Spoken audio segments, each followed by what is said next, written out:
dash into the finish. That girl's poison. That girl. Poison.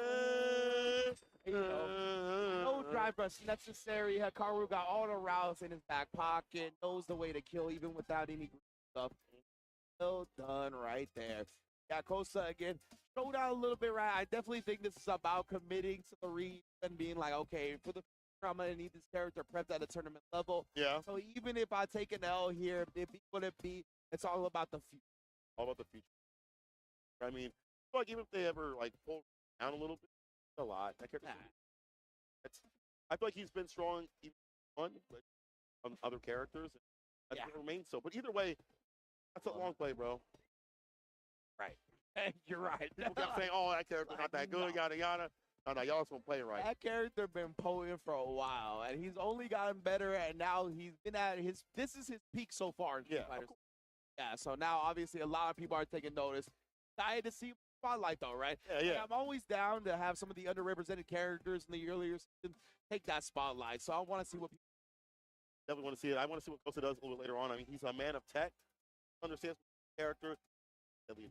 Finds his confirms, you know, but the difference of somebody that's been playing that character since they've dropped, good or bad, will always be with 𝗔𝗽ście. You know, that's just how he is.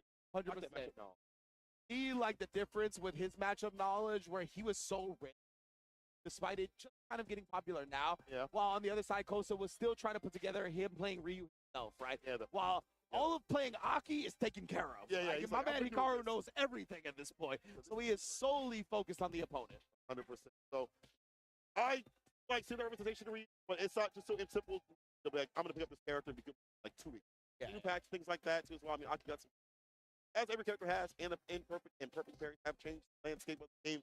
So it makes it harder to be like, I'll just pick up a character and just not that simple ever. It's writing games harder. Patch is so new. Yeah, absolutely, man. And I understand that like this patch, honestly, in my opinion, has changed quite a bit of right? Like requiring the directions for the perfect parry. We talked about the consequences of that earlier.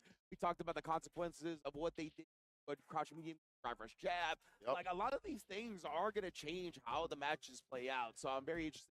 We talk about like the crouch medium, the jab, and like the drive game shift. If somebody successfully takes the throw, right? You're spinning bars and they're gaining the bar. It's essentially a 4-bar momentum shift. Right back in your pocket. And the bar at the bottom as well. There was a point. That's another one. That's another good point. We were commentating TNA and was teching so much he got so much bar at the bottom that he got level 3. Like that's a huge thing in terms of, especially if you're like over something like that, things like level 2, level 3. That thing, all those things add up. Exactly. Like I'm so glad you said add up. Stuff like that exactly adds up. And I really like the nuanced approach they took with it. Because it's a lot of little things that are going to add up. And it's not maybe apparent right away, but trust me, a lot of the minute. I feel like if people are watching this and haven't watched in the past 2 days and haven't seen change, fuck it. Good line. Actually, like, they're just not watching what's going on in this game. Talking about it all. I think it's changed the approach of how players are playing on defense. What they've been having to use instead of parry. Like even Takemura used to like dash up, parry, right? Yeah, not anymore. Not anymore. I was gonna say that is a strat that's almost completely nullified, right? Yep. Yeah, so definitely something that they've changed quite a bit. So I love that a lot because the tap parry now you're never gonna get like a perfect parry because if you just tap in the neutral, that literally doesn't grant perfect parry, right? So if you try to do like the parry into the drive rush OS from the that's never gonna get you a perfect parry. And they're right by you. Like, one of those things, right? That we definitely, if you absorb the normal, it's not like you're gonna get a combo off of it. So let's get to the stage now. So we got our next match prepped and ready to go. Ooh, it's gonna be DCQ versus 𝗔𝗽ście out of Brazil. Let's go. 𝗔𝗽ście showing out last year.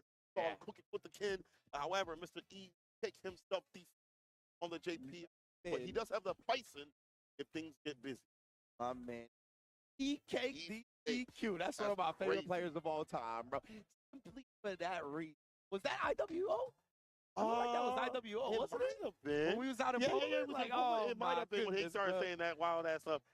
I'm like, damn, you kind of different for that. Yeah. That was awesome. Been one of my favorite players, person onto the scene like that, and obviously 5'6", he's been an immaculate talent as well in this game.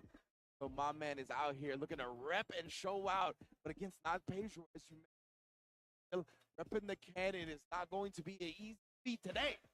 Not at all. Pedro definitely was strong with the Ken, and from what the Ken players have told me, only has been slightly weakened. The corner carry is still there. The effectiveness of land that corner is still there. It's just the power of the throws is strong. They can back rise and switch it up a little bit, make it harder for you to have to deal with that.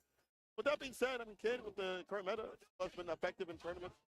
If Pedro can keep up the competition, JP having some slight nerfs in the crouch and kick scaling, but not much that I would say. Yeah, absolutely. I think both of these characters are still quite strong, honestly. Oh, yeah. Like, as you mentioned, Ken, a little bit of throw changes and whatnot, a couple of other things here and there.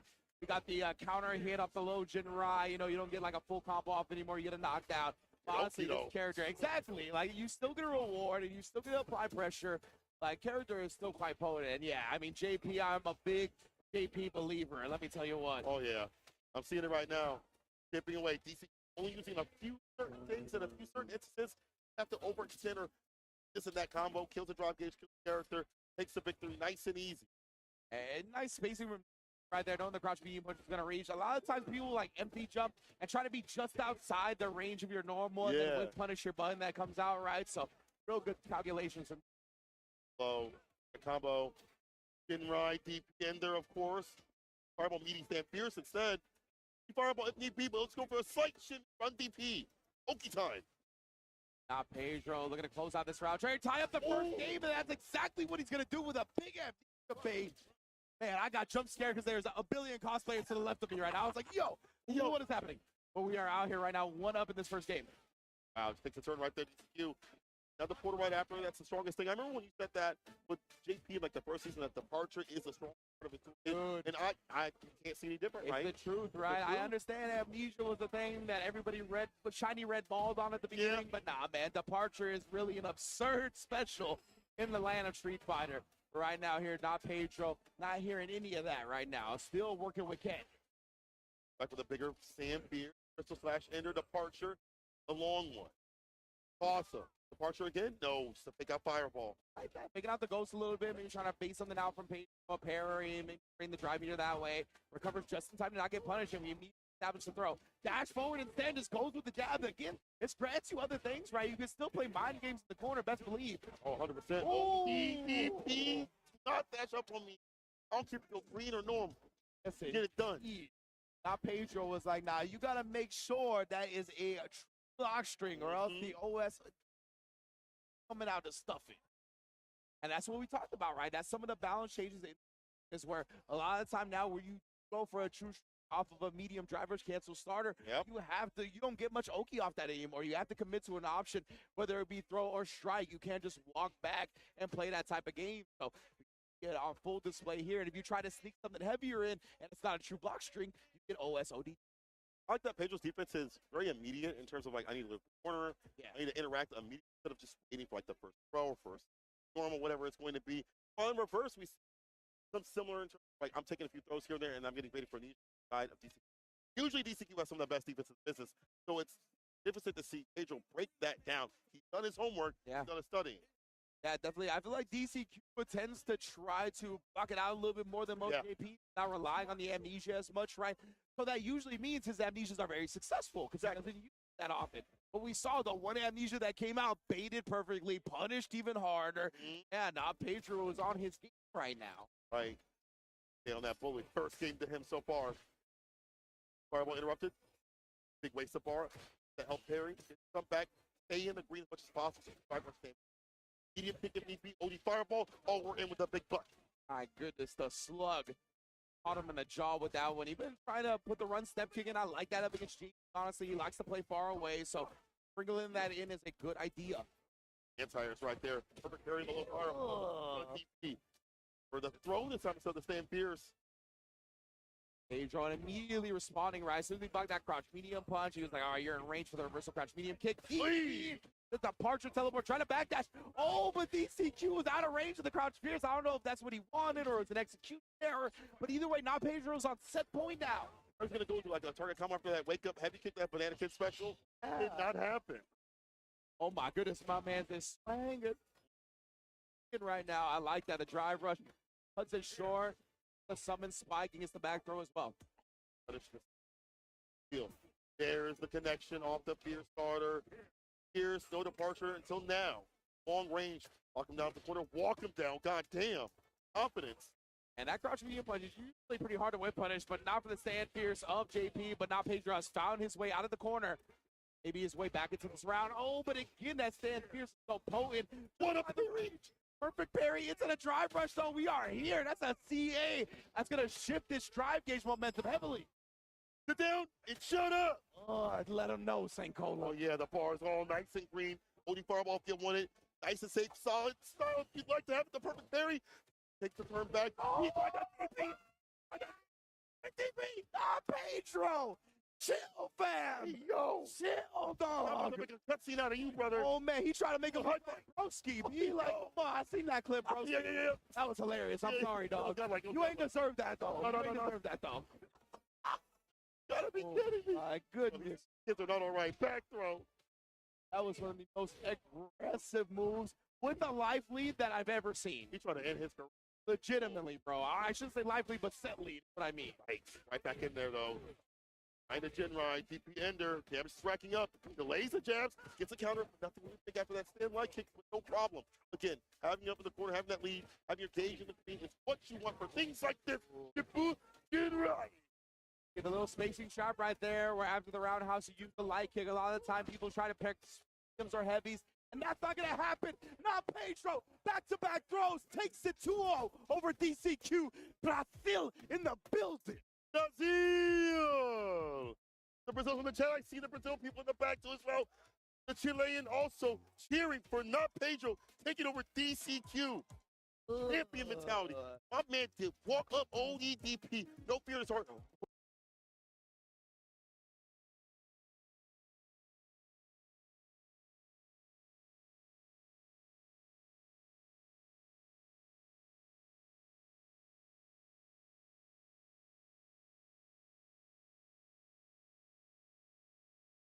Brought it back like it didn't even happen, man. That boy was penta. Cero miedo on that joint right there. Zero fear. Walk up ODDP. And even with that.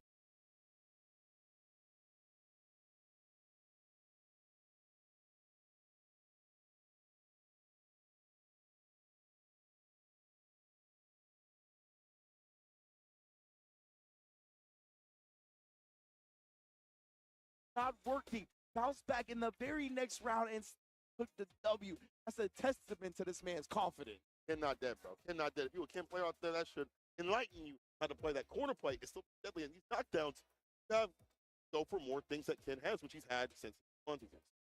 A lot more mix knockdowns. Once you have your game, fire off the variants, it's a big piece of picture perfect.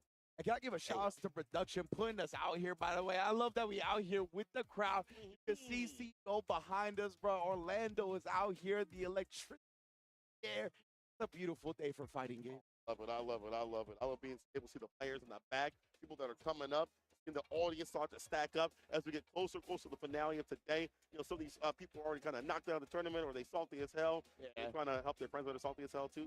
You like that? So it's time to sit down. Players turn coaches real quick. Yeah. Hey man, I would have checked that though. You know what I'm saying? Like, hey man, don't talk to me. That's players turn peanut gallery. Yeah, right. Coaching in the background.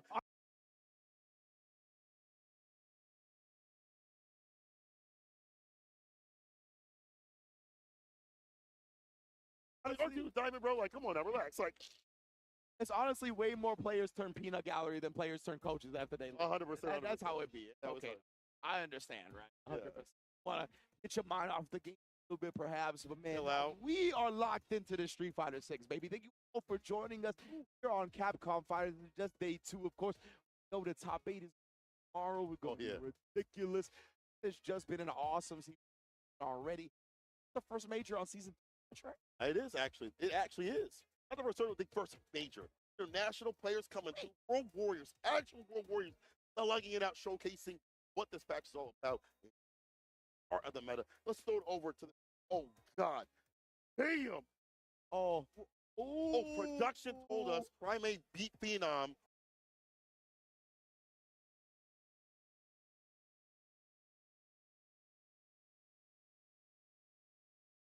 The move to this, to fight Daigo. Delay, strong. Delay, Yo, strong. for real, what is in the water out in Chile, bruv? 𝗔𝗽će and 𝗔𝗲, two of the youngest, most fiercest competitors that I've ever seen. Mother Base just told us 𝗔𝗽će put away Phenom to get into this. What is the age difference in this match? What's in the applesauce? What is the age? Is this like a 30-year age gap? Bro, it must be. It's got to be. It's got to be close to that, right? If not more? That's wild. His father twice times over. I goddamn. Yo, I love fighting games. I'm so glad that people of all generations compete, whether young, whether old. Everybody can bring their skills and show out. Yes. We are getting 𝗔𝗽će versus 𝗔𝗽će Maior right now. I think we're going straight into it. Let's. Damn. Okay. Oh, yeah. All right. Okay, I gotta figure out the ages, bro. Yeah. We're trying to figure out the ages. Yeah, all right. We got to do some math. I got no signal over here, but I want to figure out how old 𝗔𝗽će is. I forgot how old he actually is. That man is straight out the womb. Yeah, Yesterday. New release. Man, that's what new release is crazy. Oh my, he's DLC to the fighting game community. Yeah. That's crazy. So he is age 14, right? 14. Let me see what 𝗔𝗽će got. I'm gonna guess like 40. That's what I'm saying. I think it's like 44. So it's legitimately 30 years Oh my exactly. God, 30 years. 14 to 44, 30-year age gap. Both players playing Shotos. Let's get it. You like to see Ryu versus Akuma?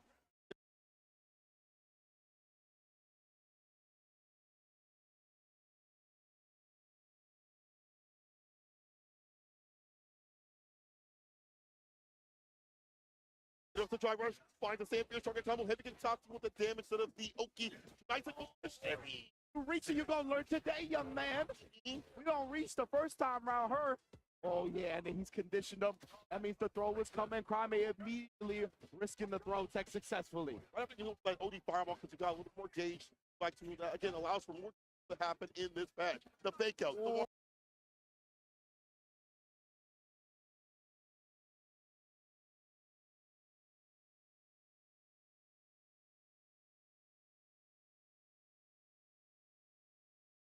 Oh, that's huge. The burnout is here. He's got 𝗔𝗽će towards the corner as well. You can see 𝗔𝗽će buffering. Oh, no! They had to have wanted Fireball, but the DP came out because of the previous buffering. And what the hell, 𝗔𝗽će? It's setting him up for a DI. I think 𝗔𝗽će got lost from the lights. You ain't used to seeing stuff like that, fam. Neither am I. You're climbing with the first one. Facts, bro. I wouldn't have gotten that counter on the DI either. More fierce for the plus range. Crouch, fierce, strike rush right after. Harassing the drive gauge every day.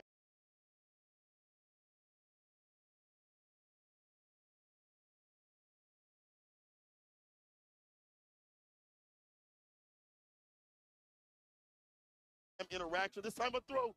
Switch it up. Another throw. Tossing this man, bro. Oh, he thought too. I'm sorry, 𝗔𝗽će, but no follow-up. No problem. So gets a light kick to connect. Okay, kid, you know what's coming. In.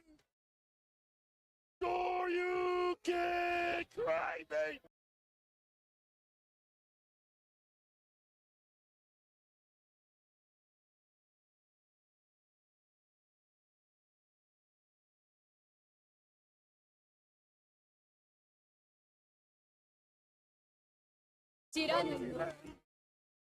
That boy 𝗔𝗽će, he is aggressive, unlike many others we've ever seen. Bro, how ready he is for the scrambles is different, bro. The leg kick drive rush cancels are out here potent.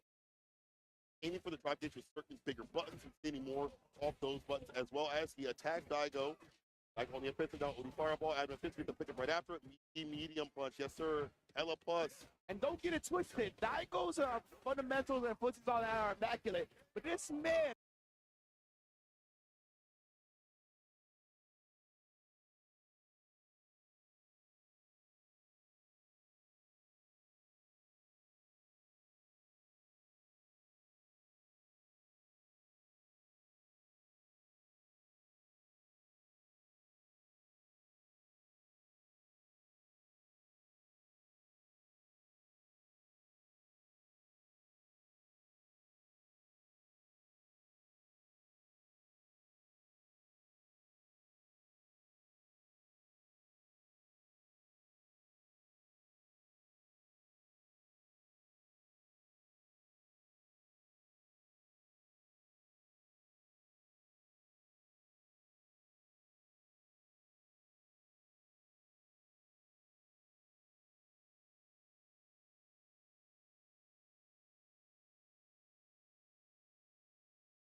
he is great at playing in the mud, as you Oh, yeah. see here, right? Perfect. He understands the tempo, the chaos that 𝗔𝗽će is bringing. 𝗔𝗽će can match that, best believe. Can help out here with that pigeon charge. Reversal rip, though. 𝗔𝗽će back to full screen. We're going to go band to band with the fireballs to land, but I think for the 𝗔𝗽će, possibly the anti-air is there with the DP. The throw. Get a band for band Chile and Japan version, that'd be hard. Oh, that'd be fire. Hold on now. Oh, the fake up with the 𝗔𝗽će. Yeah, he's done that a couple of times.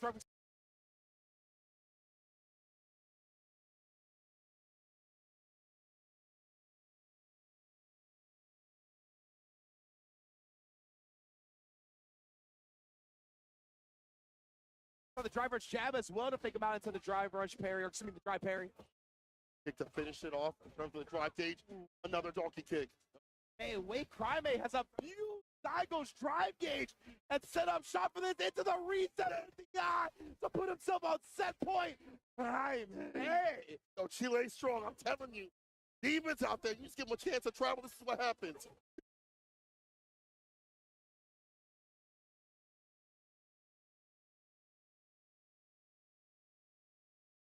Yes. Come on. Street Fighter 6, baby. This is Oh, what my we God. live for. Great to be back out here in Orlando, Florida. CEO, like we said, some of the most international competition CEO has seen in years. Everybody is here trying to claim their spots for EWC, trying to claim their spots for Capcom Cup, get as many points as possible, because we know we all want to go back to the Coco Geek already. Oh, my God. Get it right. I'd like me. God damn. And it's going to be, oh my, because hitters at the hitters on stage, by the way. We'll get to it in a second. But, man, it don't stop. I know everybody's favorite players keep coming up. And best believe, with the level competition that's here at CEO, it's not going to stop anytime soon. 100%. I like to see offline action. They're great. I love the World Warriors. I'm glad we have those. But it's up to things like this, the offline, to establish them so they can fly out, fight it out. The international battles, you don't get to typically see on a weekly basis. Come out here to catch the real deal, the offline. We touch that grass. Both are a necessity, right? They feed each other. They make each other better, the online and offline type of things. And yes, best believe this offline electricity, this offline atmosphere is unmatched when it comes to esports, period, not just fighting games. So I love seeing this here, man. And we have another barn burner ready for y'all upstage right now, bro.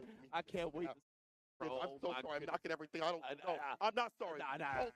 I don't care. Let the energy flow, baby, because next up we are going to have 𝗏𝗏𝗏 versus 𝗏𝗏𝗏. Again, this a top 8, a top 4. It could be a grand finals. You already know, baby. But look at this right here. For the final day happening. 𝗏𝗏𝗏. I asked 𝗏𝗏𝗏, I was like, hey, man, after this, he said, I might stick with Ken, though, with it. Okay. You know what? I said, hey, man, hit that Akuma sometime. He's like, I think Ken still thinks that Ken is. I like that. And for him to get this far, obviously the character is still cooking, as we just saw multiple times. Well, man, 𝗏𝗏𝗏 has believed in his Ken for quite some time. And, man, I mean, he's been one of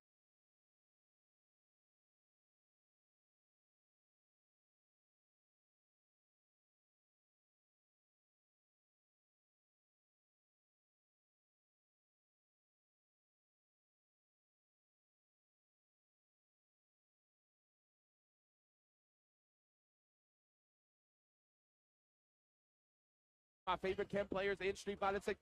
And immediately after that, representing the perfect parry. We actually saw the perfect parry right there, right? So 𝗏𝗏𝗏 managed to put the back into the parry input to get it out, and he's built so much momentum off that. Look at this boy go.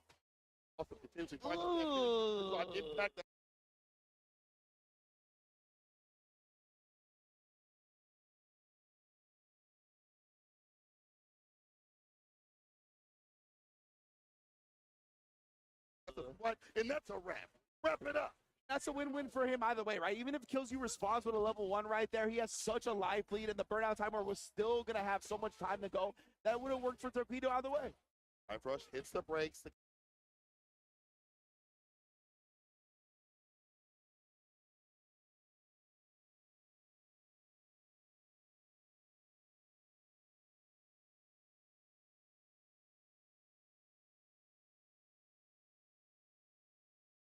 Throw right after the jab. Stanfield's trying to find a home, as my boy Brandon would say. Oh, but it's expensive right now. Back thrown. The defense like 𝗏𝗏𝗏. Oh no, he tried to pick him out right there. I like that too because Ken is privileged in the sense that he has a really easy side switch combos, right? At any point. Yeah, you don't have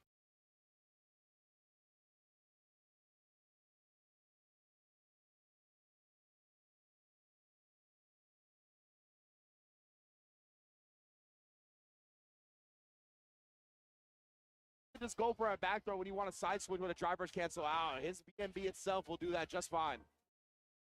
And so one more hit to end things. Level 3. Oh, wait a minute, though. Kills you. Found his mark here early and a crouch heavy.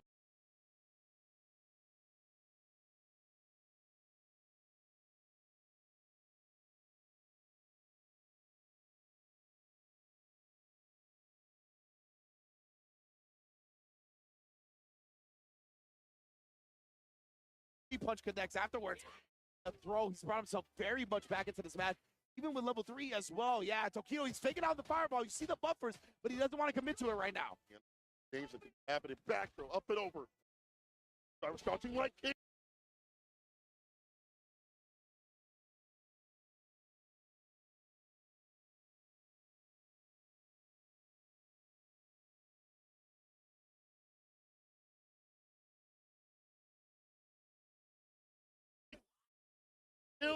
But the jab will on the side, so you're going to die for that. Imagine being up in the corner against Cammy. Full resources. 𝗔𝗽će will take the risk and find success. First game to him.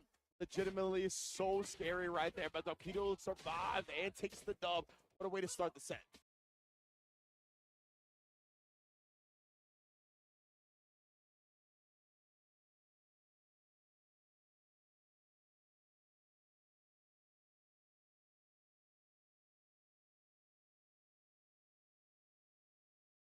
It's hard because I feel like crouching medium punch, even though Nerf is still a very strong element in this, but right now, feels like a combo medium crouch here, all the gutty works.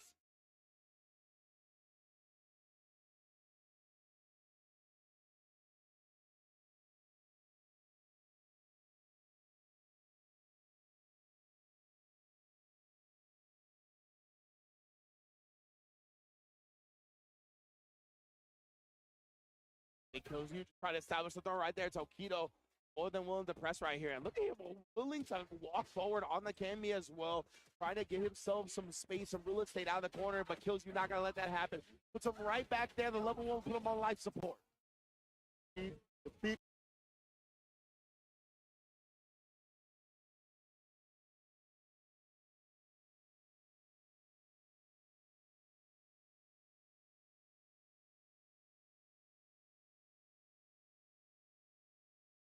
Oh, hold on now. Out of hospital. Just Get this. Exactly. He just needs to get him to the corner, right? 𝗔𝗽će. He will build that level 1 by the time he gets there. And man, this dude's neutral shimmies on another level. We saw that in the previous match on stream as well. Sam,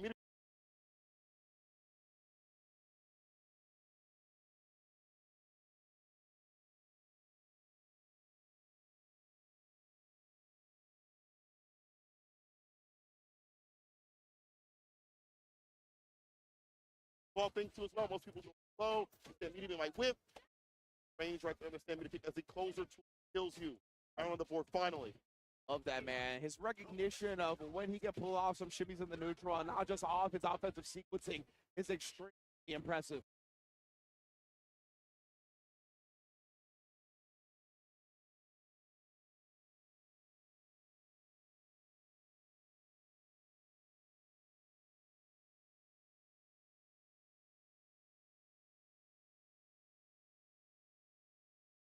Impact. We pull back against that. Back in. Careful of the 𝗔𝗽će. And that's what I'm talking about. Back. So you put 𝗔𝗽će at this point. Now you're in burnout. Oh, heavy with the heavy kick at the punish counter. Give me. Open it.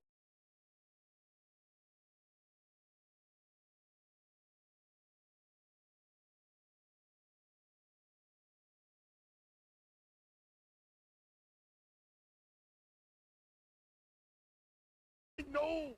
Now if you went for like stand fierce like level 3, able to bust out. Even level 1 would have done that done, but now you're watching the cutscene. Exactly. That was really unfortunate button choice from 𝗔𝗽će, all right? The stand medium kick has got a long recovery on it.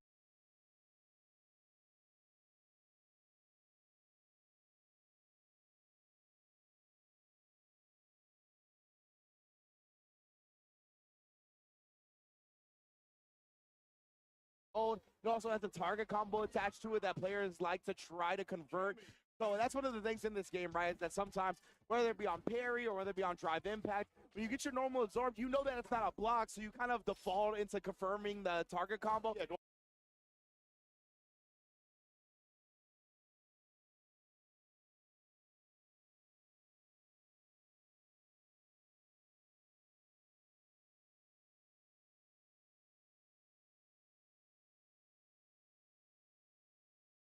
Right, what we saw, yeah, exactly. I think that it's going to keep in that range where maybe say if there's quick come out at that distance, maybe Tsukio had to choose a stand medium kick. Either way, game to game, perfect parry. His way in with that heavy right after. Got you pressing a button at the wrong range, wrong time.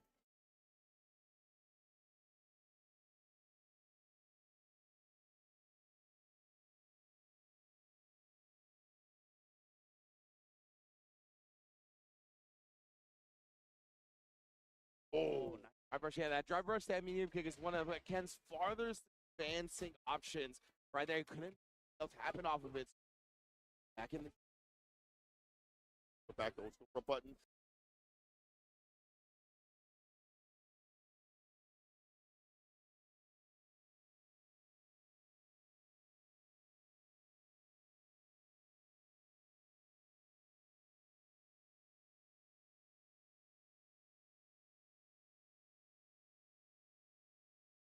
Right to the go right kick. and resulting in a trade combo that would have been tough for Kills. Right now, Tokido's harassing. Damn! Baits out the ODDP successfully. That is going to mean set point for reject 𝗔𝗽ście. No. 𝗔𝗽ście is going to be the killer here.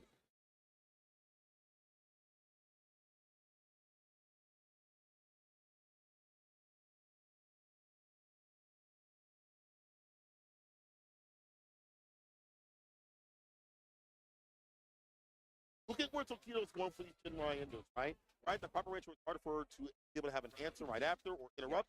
Have to spin OD on a place where you like to spin from the first place. That's kind of a bait still. 𝗔𝗽ście still strong, man. 100%.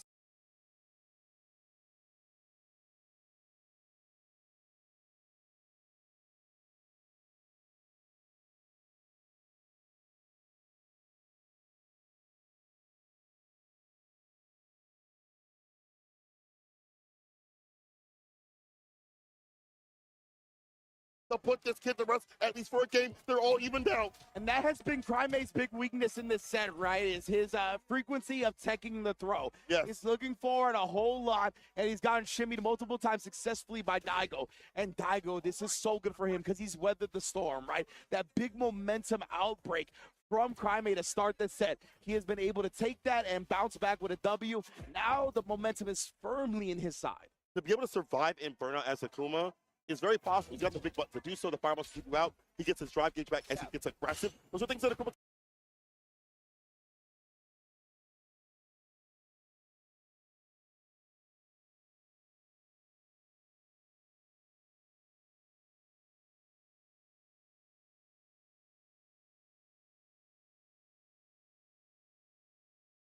definitely do. He has a energy for that, but the jumping after that perfect parry was clean. 1/4 of your life gone. Wow, and Daigo's risking the OD fireball. He might have died if that got blocked, honestly. You ain't lying. Like, it actually could have been the round. Try to stick at the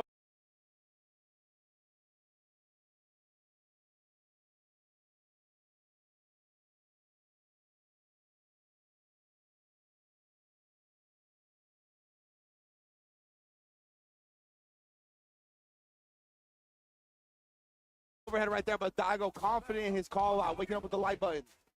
Jarvis with the sweep, even stronger this season for many characters. Man, so he be attacking that drive gauge. He is a drive gauge assassin. Puts himself in burnout here for the pixel light, but Daigo's still waking up with buds. He's not scared. The jump back.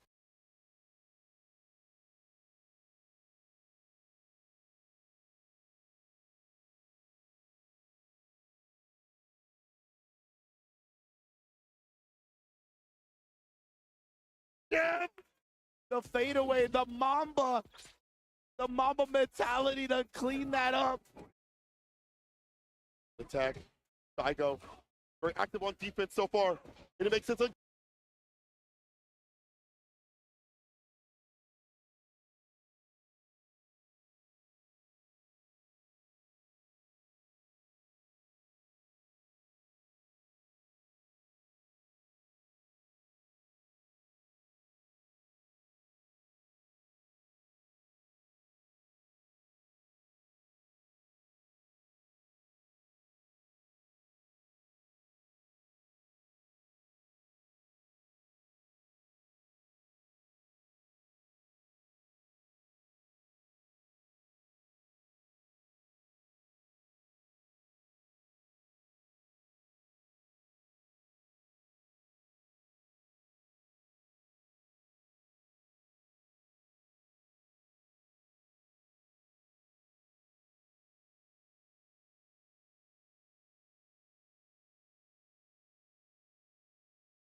Red Bull gives you wings.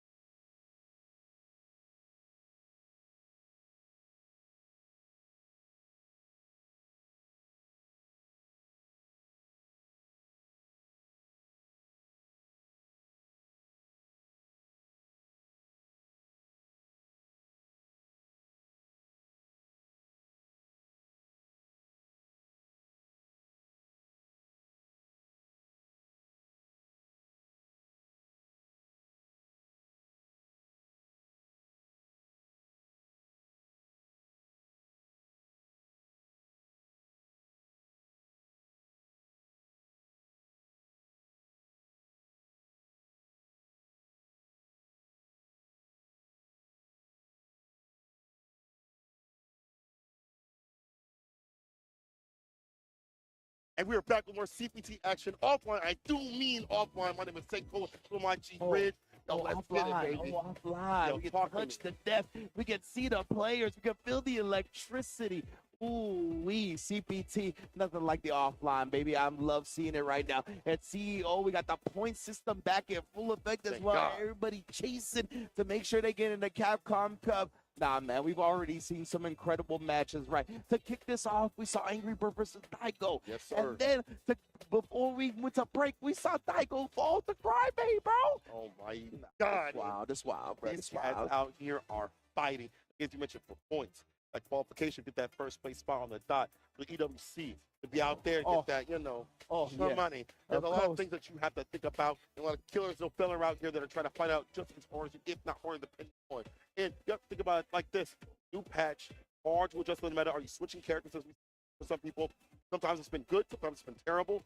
But again, a lot to consider, a lot on the line right now, so you better stay fine. Appreciate everybody for watching. If you didn't join us this year, come through next year. We're in beautiful Orlando, no Daytona, baby. Like go outside and be myself and not get thrown at me. We don't gotta worry about nothing. And to be fair, the venue is so OD that we don't even gotta leave this actual premise. Is true. Like there's everything you can possibly, except for Waffle House. We gotta get to Waffle House. But that's beside the point, of course. We are going to continue on with this Street Fighter 6. We saw some immaculate matches. We're going to continue that trend because this competition is out of this world. So I'm very much excited to get back into it when we can.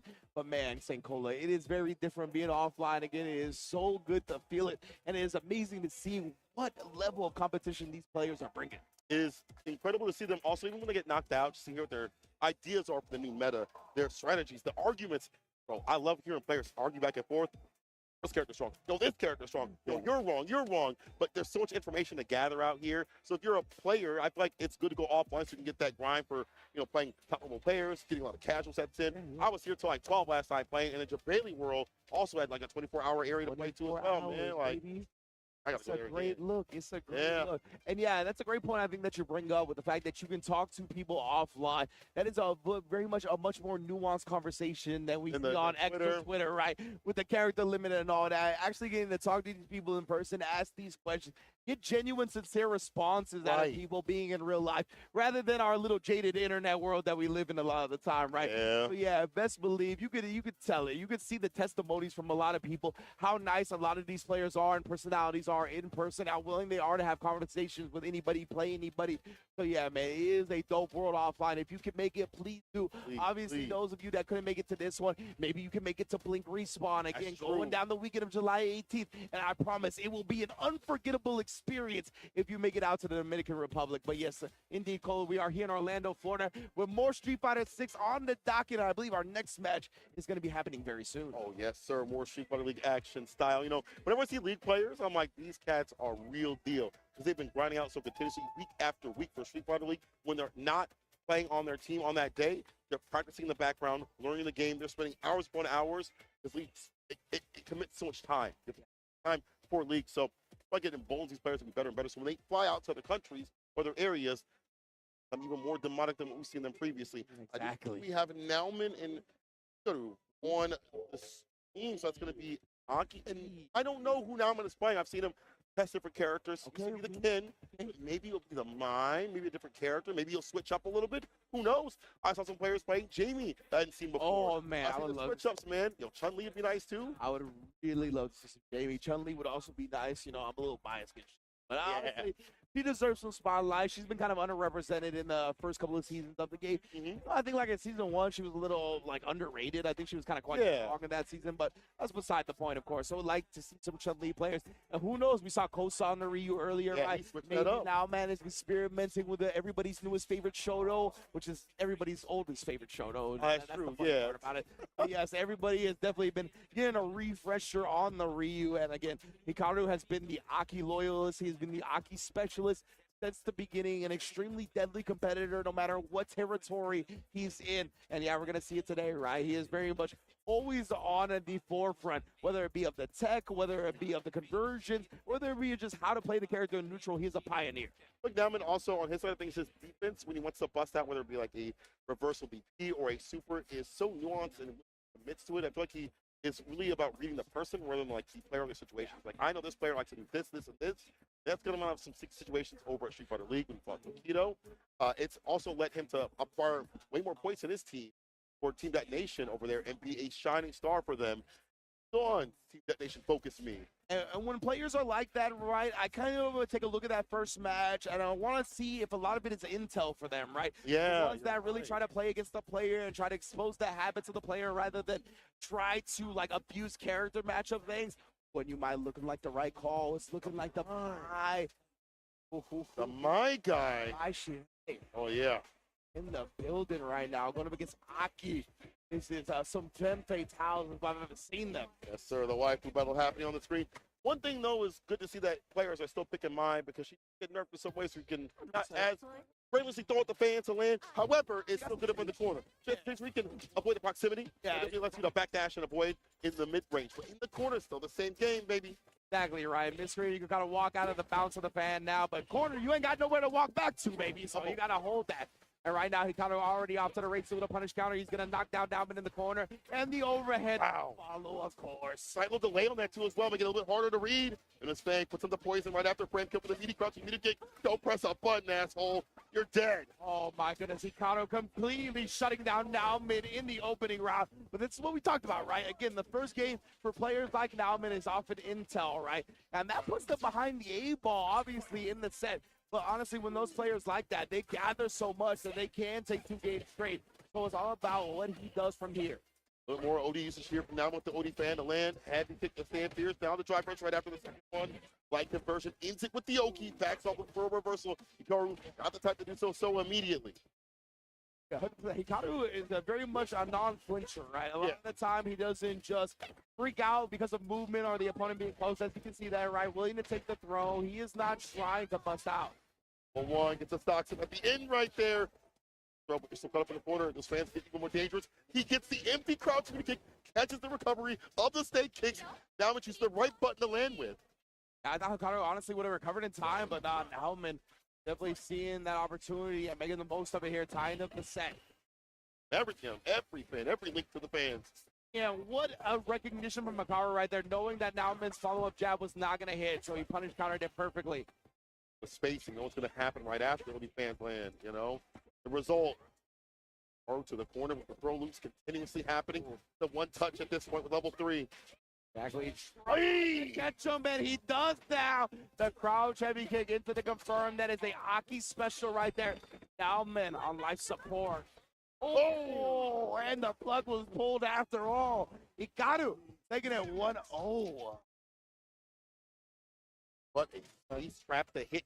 I mean, we've seen him confirming that continuously, right? Yeah, absolutely. But to set it up for success like that, to think that Nauman, who's been so good on defense, a bust out or whatever it may be in the corner, saying, I don't care about that to happen. I'm going to land what I need to land. Haru said, this is my character. I'm sticking with her. The season that she came out, and it's well seasoned with what she needs to do. And things like this, the snake kicks to go underneath the fireball. Odie has been an initiator for Nauman. He avoids, he gets a hit, but the back though now, the defense like text the throw. Again, the snake kicks. And again, low profile, the constant button press from Nauman, right? One of those buttons that you consistently look for. The down back parry on that. That was extremely impressive from Nauman. But Hikaru waking up with a super regardless. Yeah, poison my way. After fireball, nice crouching medium punch. Get the pressure with the fireball. Could have a little bit more, but this is fine. You have him right where you want him. In the corner, hard to defend against. Try to slither on out. Almost got the jump in. Yeah, man, still avoided here. Oh, but Hikaru's still cornered up now. We got to combo to level 1. Let me get my stocks up. Oh, yeah. Oh, with the backdash, he got him straight called out the throw attempt. And he's going to be able to steal that round and put himself on set point off that level 1 to seal it. Defensive timing from Karu. Again, not willing to hit a super if need be or drive reversal. Want to go for the innate stuff. Backdash, avoid, block, reversal jab when he can. Yes, incredible stuff from Makawa right there. Hard calling out the throw attempt. Getting got punished for the victory off of it as well. Now, man, no chasing him down with a long distance drive rush low. Trade. Van Pierce the fan right back at him though. OD. Block him down much as possible. Starting with the overhead. Now Bonnie makes a breakdown. The shimmy. The super. Again, this is going to allow for more of the extension. For him able to find a combo. Oh, and then toss him in the corner here off the fan toss. He's got 4 more fire fans to his name as well. Hikaru, I think that's why he's trying to force the issue right now. He doesn't want to just get bullied by the neutral with these fans. He had to respect it. The driver's overhead sneaks in, and that is going to be around. But now, man. Damn, that reaches jump medium into the level 1. Yeah. Well done with the routing. Oh, Steph. The limbs are plenty long. So Japan champ right here from Street Fighter 5. Nauman. That's facts. Yeah, man, he's going around the block for a while. Most definitely now, man, is honestly a veteran of the game at this point. Against somebody like Hikaru, and again, we're going to spin the level 1 early. Let's make sure these fire fans are on deck. He's trying to aim for a fireball. We'll definitely take that either way. The cruel fade. About to be a cruel one. The anti wasn't done. Overhead. This time Hikaru blocks out. It's been a problematic thing for him. I love that in response to the poison ball right now, man, just out-prioritizes it with the fire fan. Extremely smart. Oh, caught him trying to press the button as soon as he landed because that was an empty jump. Now, man, was just trying to get frisky. Walk up. Bro, nice and easy. Oh, like I said, like even the scaling is going to be at level 3. And again, the traps from Hikaru laid like the poisonous mistress she is. Aki able to take it 2-0 over now, man. Can't fix her.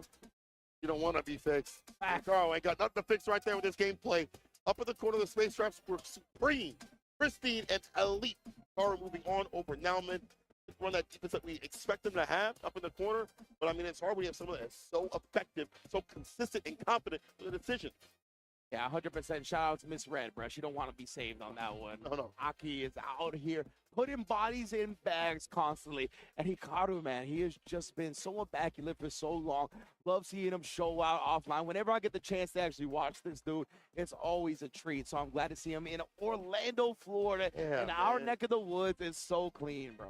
Seeing someone travel from Japan, from a different part of the world, to play it out here in the States is super. I know it's stressful for them to come out here and the time change and all that good stuff, but again, it's back to how it used to be. Tournaments from around the world, we keep saying it because it's important. Get people offline, grinding it out, playing it out. The results of the fruits of their labor showing out. Ain't nothing better, bro. And again, as you mentioned, the online had to enable that. Absolutely. Good online play, be able to grind consistently, playing in regional tournaments, playing in tournaments maybe a little bit further out too as well. They have a strong scene out there that they can play in the Spirit Zero tournaments, obviously like Pangas and stuff like that. The result is to come out here and play for these points. Yes, as far as I'm concerned, the online and offline is one ecosystem that feed into each other 100%, right? Yes. So it's beautiful to see all of these players that maybe started out getting some prominence online come into the offline side of things. And I mean, yeah, we get to see players like the Primates, the 𝗔𝗲s, right? Not just at like tournaments that are closer to their region like Bleak Respawn, but they're out here in Orlando, Florida. They're out here doing as many tournaments as they possibly can, especially with the point system being brought back. They have more incentive to do so. It's just such a sick season already, and we're just getting started, man. Holy smokes. I want more of this, and we're going to have more of this. You mentioned Blink Respawn, EVO France, 4 tournaments at the very end in Shanghai. There's so much to think about. Even outside of the CPT, outside of the World Warriors, we have other tournaments that are going on a weekly basis, from the online to the offline, the locals. You know, it's never been a better time to be a Street Fighter fan.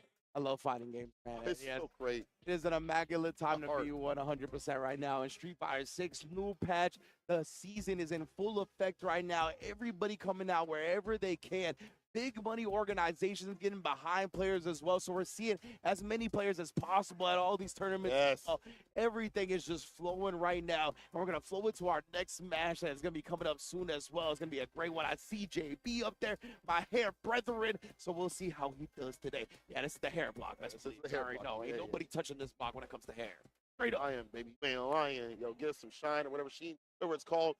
But you're going to see, I think, Kudo going up against JB. So it's going to be some Chun-Li, as we mentioned, as we wanted to see going up against 𝗔𝗽će. Now, if we're thinking about characters that have always done well against 𝗔𝗽će in 5, Chun-Li. Buttons, able to skate around the fireball. That's to use it as a poke to the 𝗔𝗽će to cut through. Her damage potential was better. I feel like she's always been a good match and will continue this season.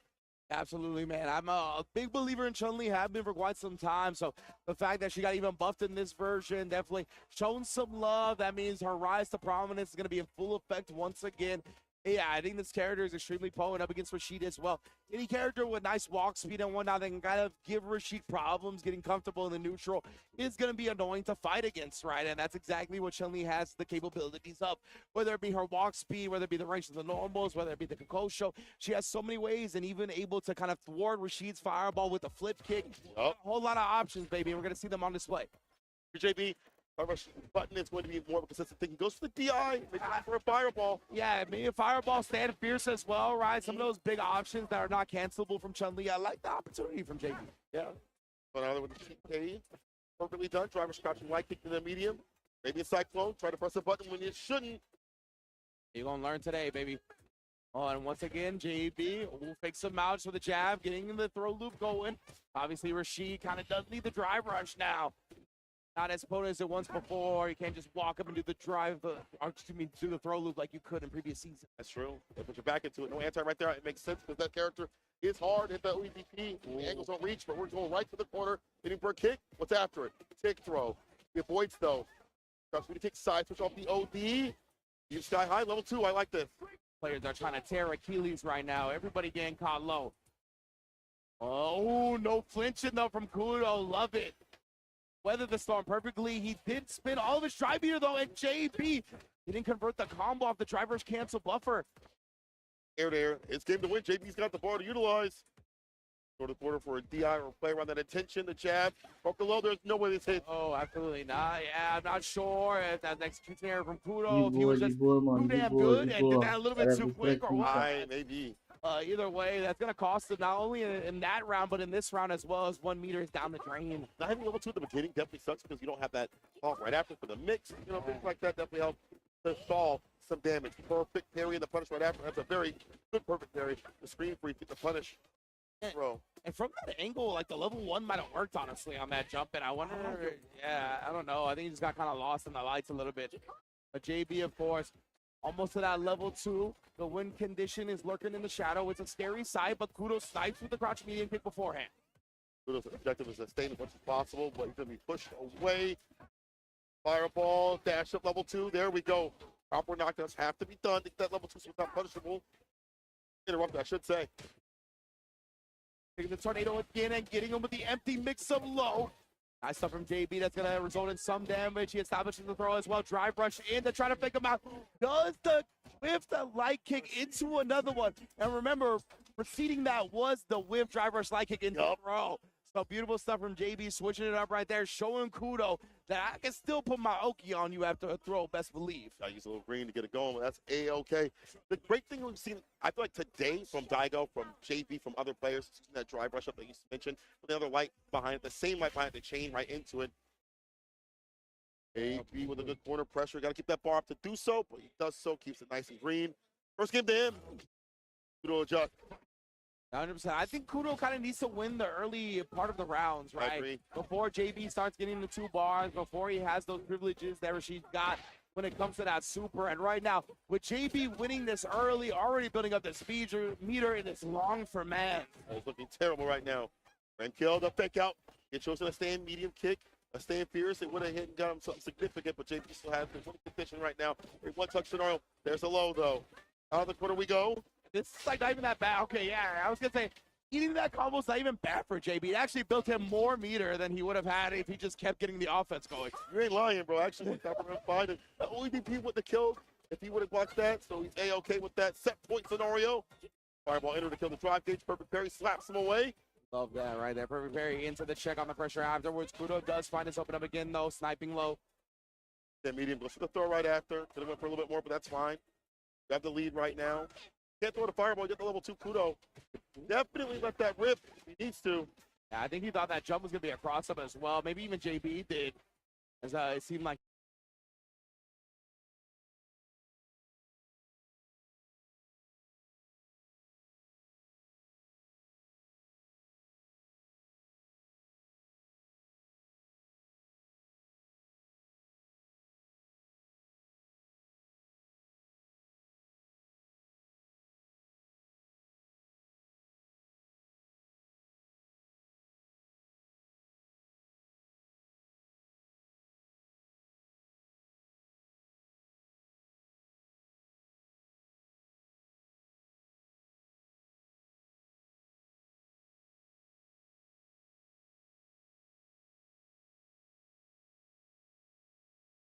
wasn't able to capitalize quite as heavily as he usually would, and Kudo closing it out with a throw. Bar in the bank.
Level 3, level 2, if you want to throw that out with the fireball. OD, create some variants, hard to react to. Maybe spent a lot of bar and Kudo to take advantage. Gave it a chance. Oh, overhead.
And reset. Hit to the level 2. He said, I want my damage for real. I don't like the scaling. Medium fierce, Ender. Late crouching like kick fireball, Ender right after.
Hit up the drive rush with JP. Some cover for the corner. The anti-air is there. Attention.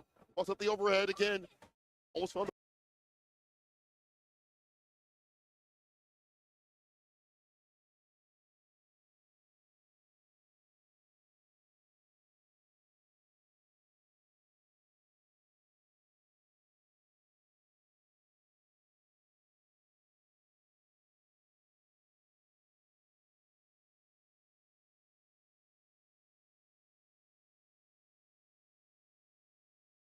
fireball, man. He would have got a pickup on a lost mine. Good stuff. I know, right? 100%. Esports. JB here. He actually finds the Eagle Spike confirmed.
They give him some space. He's got 3 bars on deck, plenty of meter, and he might not get to spin those this round.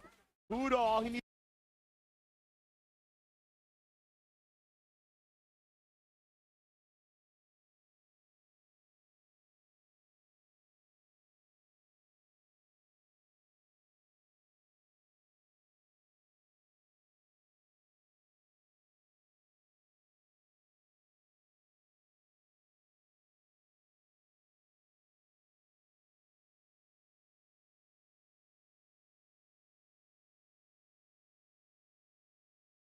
Do is close out with a level 2, and that's exactly what's happening here. Follow up, not even necessary. 1 up here in round 2.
Block checks.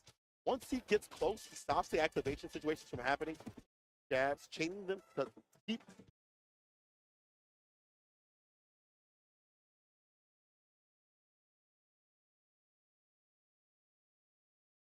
maybe from pressing buttons on his side of things, trying to walk back. As he does that, it's a crouching medium kick. He end strings with fireballs, making him waste far, and even JB's open.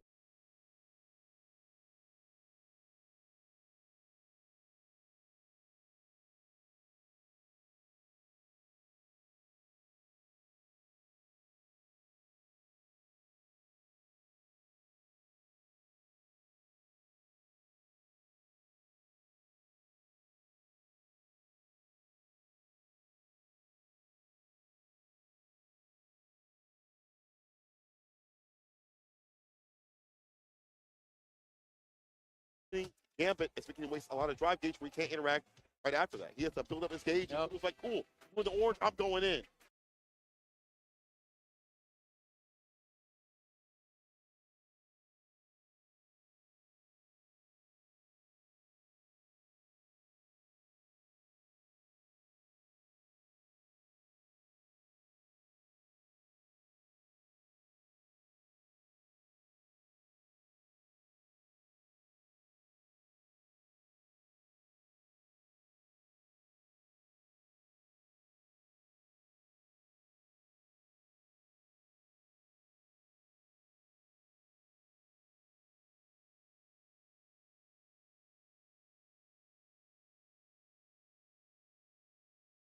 And that drive gauge war, it takes place over the course of the whole match, right? And now JB, what a jumping. You saw the little micro movements at the beginning, right? Really encouraging 𝗔𝗽ście and baiting him into that fireball in the first place.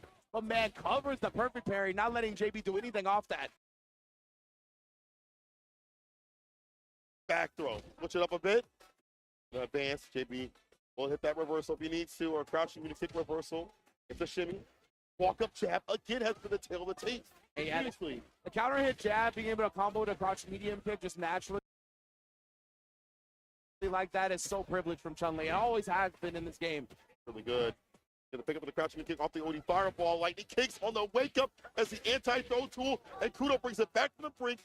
This looks like he was getting sauced up in the first game, but right now he's the one saucing. Set point for him.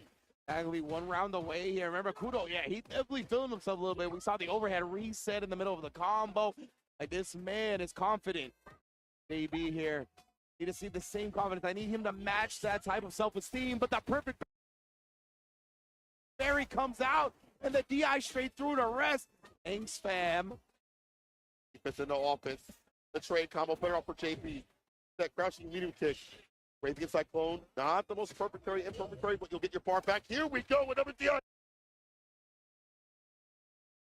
in the same scenario. Kudo with the pickup. Another Arabian Cyclone completely shut down. Now JB, I wonder if he's just going to try to use the level 2 early to hopefully build one back up in this final round, but he's not looking to that just yet. He's trying to play compact. He's trying to play confident.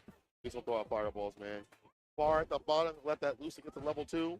Level 3 if needs be, the jabs as the starters. Hella scale, but the corner advantage is what you're looking for right here. You know, man, Kudo has been harassing with those stand jabs. Finally catches them a bit, but not for a significant hit. Immediate up kicks as well, shutting down the air apart from JB. Damn! Got to get even with the Arabian jump afterwards. And then shuts him down with the overhead. Kudo takes a 2-1 over JB. Back from the brink of defeat, crawling its way back up. Kudo! Listen, you spent some time in New York. That's why you see nasty little overhead resets come.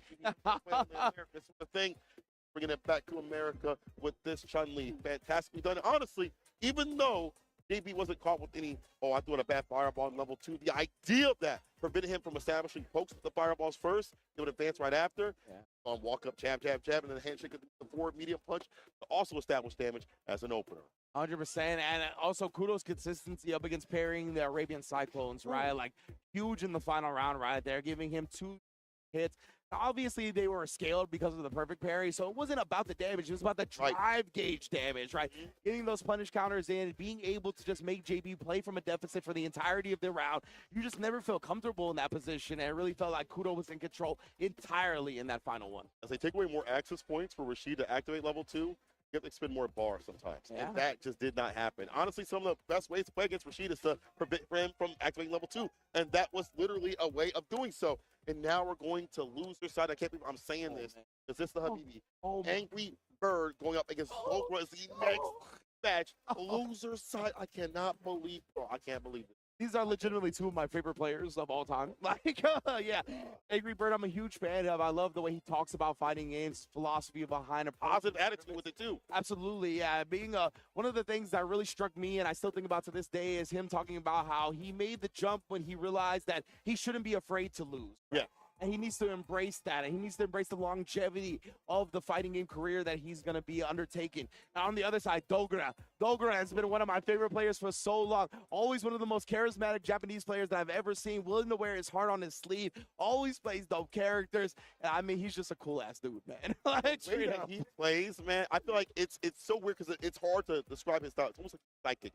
Yeah. This is before you can press a button. 100%. He knows what you're about to do before you do it. I feel like 𝗔𝗍 is also that same line. They have like a good battle sense. Yeah. And it's impossible to have that as a learned talent. It's something you just have innately as a talent to grow up with. And maybe it's from playing a lot of fighting games, just your personality, whatever. But it comes out in this play, and he's able to scratch out some of the most significant ones we've seen in League and other games. Yeah. And out here in Street Fighter 6, he's trying to move on the bracket. I feel like this is one of the better brackets for him at this point. He hasn't been going deep into Street Fighter 6 as much or traveling for Street Fighter 6 as much. But now when he does, he's out here having to fight Angry Bird to move on for tomorrow's grand finals, or close to it, I should be saying. Oh my goodness, is 𝗔𝗽ście gonna be rocking Elena? Oh my goodness. Let's go, bro. Can 𝗔𝗽ście get a best of 3 against Angry Bird on the newest character in the roster? 2 problems here. As the Atlanta player, you don't know this matchup in full. Yeah. But hey, they don't know this matchup in full. So both sides a little bit limited. Yeah, 100%. She's got a couple of ways through the projectiles, right? We've seen plenty of Twitter clips showing that off. But just in general, you got to be very much, it seems like a character that's going to take a lot of time to optimize, right? Yeah. Like being able to convert properly, picking your routes pointedly. It's very tough because Elena has so many options to go about her offense. I mean, that's a frustrating scenario for Link Song, follow up to her hands. Oh, nice walk back into crouching medium punch. Seals the deal. Maybe had Rhino Horn right after a DP. Either way, victory for 𝗔𝗍𝗲. Shouts out to my boy Femi. How's that for, dog? Bird here. He wants to prevent 𝗔𝗽ście from getting his rocks off at all, like we saw in the last round. He looked a little lost against this character, which is understandable considering how new she is. Yeah. Some things you can do against Link Song stuff and follow up, like DI some of the things. You can also, if you know there's a gap incoming, you can DP 7 frame or something like that, or maybe below, but you can mash. You have to be ready for that.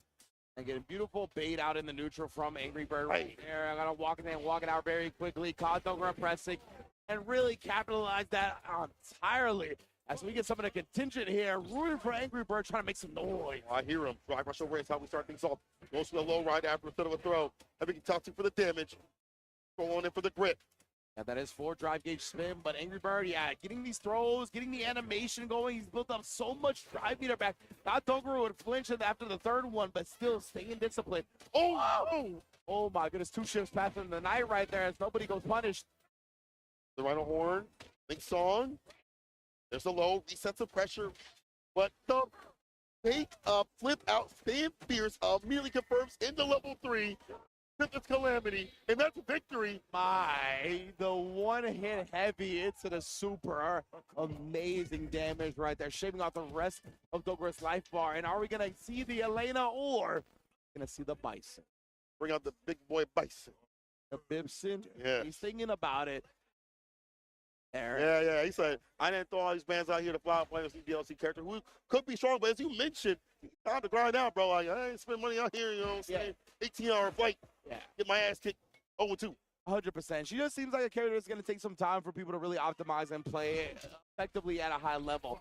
Bison right here from Dogura, though. This has been his character in Street Fighter since I've been aware of Dogura, right? Yes. So it's very sick to see him back on this and see if he can make it happen. Obviously, Bison got some changes as well, but still a potent character in my eyes. His offense got up to the very change, but also defense a little bit on the worst side because of that, too, as well. So you got to go in to get your win. Drive rush, overhead, the target combo follow-up, but Angry Birds won't land. Dash up, though, not the same sort of Oki. We have to switch up a little bit. OD Psycho Crusher is the answer here from Dogura. Like that, tired of getting bullied by Akuma on the ground here. He's going to blow through everything, and right there, actually just inching forward and then getting out of the range. Angry Bird, I'm a little surprised he reached like that, but either way, confirms off the jab right there. You saw the delay a little bit. Leaves him standing as Dogura takes to the skies. Fireball walks underneath. Hits him with the back fist, inner drive rush overhead. Blocked up with the bump. He woke up with a button right after. The crouching light kick instant with the super to seal it. What kind of are you putting on your table to exactly. do that? You feel me? Angry Bird dropped the cojones on the table. Oh my God, both of them. And like, it was immaculate. I love the read as well, like, or the risk, I should say, right? Like, damn! Oh yeah, that Psycho Crusher just getting DP back to wherever that Psycho Power originated from. Put that back on the shelf. Forward Fierce ends the turn. He's still pressing. The throw right after. And bar to buff that level to that period. And if he finds a confirm, it's an extension of damage. Yeah, a little spooky real quick. He's trying to shave that drive bar down on the side of Angry Bird. The Fierce City Scissor Kick is so good at doing so. Nah, like we say, you got to keep that true or DP coming out. I'll burn myself out to do it. Then we'll level 2 to go for the Psycho Crusher. Don't do it raw. You got to take it on a date first. Yeah, best believe, bruh. All right, with a combo. Up the corner, we jump on out of there. Sweep off the feet, the privileged one, the low. Yeah, double empty jump right there. And yeah, if he can't get the heavy bomb, he doesn't get the Oki that he used to get in the previous patches. Needs the heavy bomb to do so, and Angry Bird's not going to let him get there. Closes out the second game with the confirmation of level 3, surviving and thriving in the loser's bracket. This man, Angry Bird, has some of the best defensive choices with his heart, with everything else that he puts on the table. Lays it down. That man is just putting it down, all right? The fact that he did crouching like it when the bomb is on, ODP, the DP normally against an OD Psycho Pressure, like, you got to be different for that. Yeah. Like, the people like that are so demonic they will not see the gates of heaven. 100% right there, bro. They are mandated by the powers that be themselves to have success, it feels like. An Angry Bird on display right there. Well done. And yeah, I love the risk he took after blocking the drive rush overhead, right? Right. Obviously, the drive rush overhead is plus in that instance, but he went with the light. And honestly, to beat that from Dogura, it was going to be like a light himself, probably. Maybe a medium could actually beat that, but it wasn't going to be enough damage to kill Angry Bird outright, right? Right. So he decided to take that risk because if it works out, he gets the kill. Really love the risk reward management from him right there. EVO champion for an obvious reason. It makes sense. It makes sense. Angry Bird moving on in the bracket. So I see 𝗔𝗽će on the stream with Momochi. That means this is losers. This is losers, bro. Hey, yo, Momochi? That cat that was like top 8 EVO? Momochi? And losing to him. Yeah, that's what I'm saying. I don't even know who did it to him, bro. Who put him down there in the first place. Now going up against 𝗔𝗽će, who's also been repping hard body still on the Lily, I imagine. I don't know if he's been messing with anybody else. He's been a long-time Lily loyalist since this game has come out. Yeah, always has that aspect that's working for him when it comes to the unfamiliarity in the matchup, right? Not many people out there really count on the level of 𝗔𝗽će when it comes to the play. Who was it that used to play in Japan? Was it 𝗔𝗽će? I don't remember. 𝗔𝗽će was also one of them, but 𝗔𝗽će. Ah, 𝗔𝗽će. There you go. Yeah. Thank you. Yeah, 𝗔𝗽će. I think he's still on the Lily or not? Oh, he is. Yeah. Okay. So the fact that they still have a 𝗔𝗽će means a little bit trouble for 𝗔𝗽će, I think. But of course, that's always one that's going to be a different brand. It could act as a curse more than a gift when it comes to the matchup experience. Can be, because you might expect something from that Lily player. And that's kind of what happened in the first round, I think, when 𝗔𝗽će fought 𝗔𝗽će. Yeah. Was that 𝗔𝗽će lost, and he was like, oh, okay, you play like this. Exactly. And then ran it from there. He started to understand the type of Lily that he was. Because all those players were getting ready for Lily. It's a very rare character over in League. So if you play League, you were getting ready for that character. I would have to imagine that 𝗔𝗽će, also in League, has things for Lily. But again, if you're 𝗔𝗽će, that's a benefit. You might play different where he's not expecting that. And 𝗔𝗽će, maybe I've watched that thing with Coach Cog down Pluto and got some notes from that to fight the Ed. If it's Ed. Yeah, if it's 𝗔𝗽će, Ed, right? Yeah. It could be the Mai. Could be the Mai. We'll see what 𝗔𝗽će brings to the table here momentarily. Obviously, lethal on both characters. But yeah, I always like seeing what he decides to go with. Very interesting to me, considering he's so good at both characters, and he's pioneered, honestly, both characters, especially the Ed, obviously, with the Dream combo and whatnot. He's been one of the premier frontrunners on that character. I mean, he's a legendary Ken as well. We don't see him play that character much in this game, but he is a legend when it comes to Shoto play. So we could always bring one of those out as well. But Ed is my favorite character that he plays, so I'm glad that we're seeing that right now. Beyond the Dream combos, his spacing, his hit confirms, exactly. Immaculate. Adjusting to the change to a stand medium kick is more whip punishable. He is always ready to not be in a range where it's problematic, but be where he needs to be. Yes, like that. Like a stand for your starter. Already caught him reach him. 𝗔𝗽će making him pay for it. The empty low setup afterwards into the throw. My man's got his chef apron on right now. Not going to go for anything ridiculous right there. Perfect parry. Knows the gap. Up off the parries. Back up in the corner. No throw loops for the character, but you're in an effective range. You can drive, rush up. You can fireball. You can flicker. Do whatever you want. Another finesse and blast. A perfect KO from 𝗔𝗍će. Hands and arms inside the vehicle. Come out. Sorry. You might lose him. I'm sorry. Oh, nice job there. Able to shut down the drive rush attempt. On this is normal. Yeah, he's going to have to try that a lot, but 𝗔𝗍će already 2 perfect parries here in this match. I don't know if we've seen 2 perfect parries in the rest of this block, honestly. That's actually true. You're going to have the confidence and the wherewithal to understand which version to use. Yeah. It's going to be high continuously. Calls right now. 𝗔𝗽će might have to hit like a crouching medium kick if need be. Switch it up a little bit. Whip punish. That's what I'm talking about. So I walk back to be outside the range. Nah. You might think, nah, get got, asshole. 𝗔𝗍će is ridiculous right there. 𝗔𝗽će tried to change up the strength of that attack as well to throw off the parry timing. 𝗔𝗍će was like, nah, I'm just going to backdash and punish you instead. Nice try. Like, actually ridiculous, staying 1 step ahead of his opponent constantly. All right, just whipping in the night completely. Wow, man. 𝗔𝗽će lost in the sauce, trying to find anything, something. Yeah, that's a tough one to respond to. Like, when you immediately switch up the timing after you get perfect parry to try to throw the opponent off, and they read that you're going to do that and stay 1 step ahead before you even gain any ground in the first place, it is very demoralizing, 100%. Oh, my God. I don't even know how you come back from that. 𝗔𝗽će, show me something. His face don't show it, but I know he's thinking in his head. Been in other positions where he's one combo breaker. He's been in top spots before. Shown out. He's almost qualified multiple times for the World Warriors. He's going to have that same sort of energy, if not more. 𝗔𝗽će, oh. My goodness, again, just putting the buttons out with Lily, and that's one of the things she's got in this. But up against Ed and 𝗔𝗍će, it's tough, right? Because he's got long-range normals himself, whether it be the flicker normals, whether it be the flicker special. All of these things definitely going to make it tough for 𝗔𝗽će to really put the Lily on display. Perfect carry once again. Understands the strings. Gets it picked up. Double DP. Walk up jab. Could have thrown this time. Indeed. Hang on in, man. There's a low. I like that low option. A little bit different than what we've seen before. Go for these highs. Switch up so he can't just hit the perfect turn for the back one. Nicely covers the whiff attempt right there. And we saw actually 𝗔𝗍će go for a tap parry attempt here. Trying to put it out in the neutral and not seeing it as often here. Command throw. Get it popping. Tries to make something down on 𝗔𝗍će. Another tap parry. Doesn't do anything, but lead to a dream combo, baby.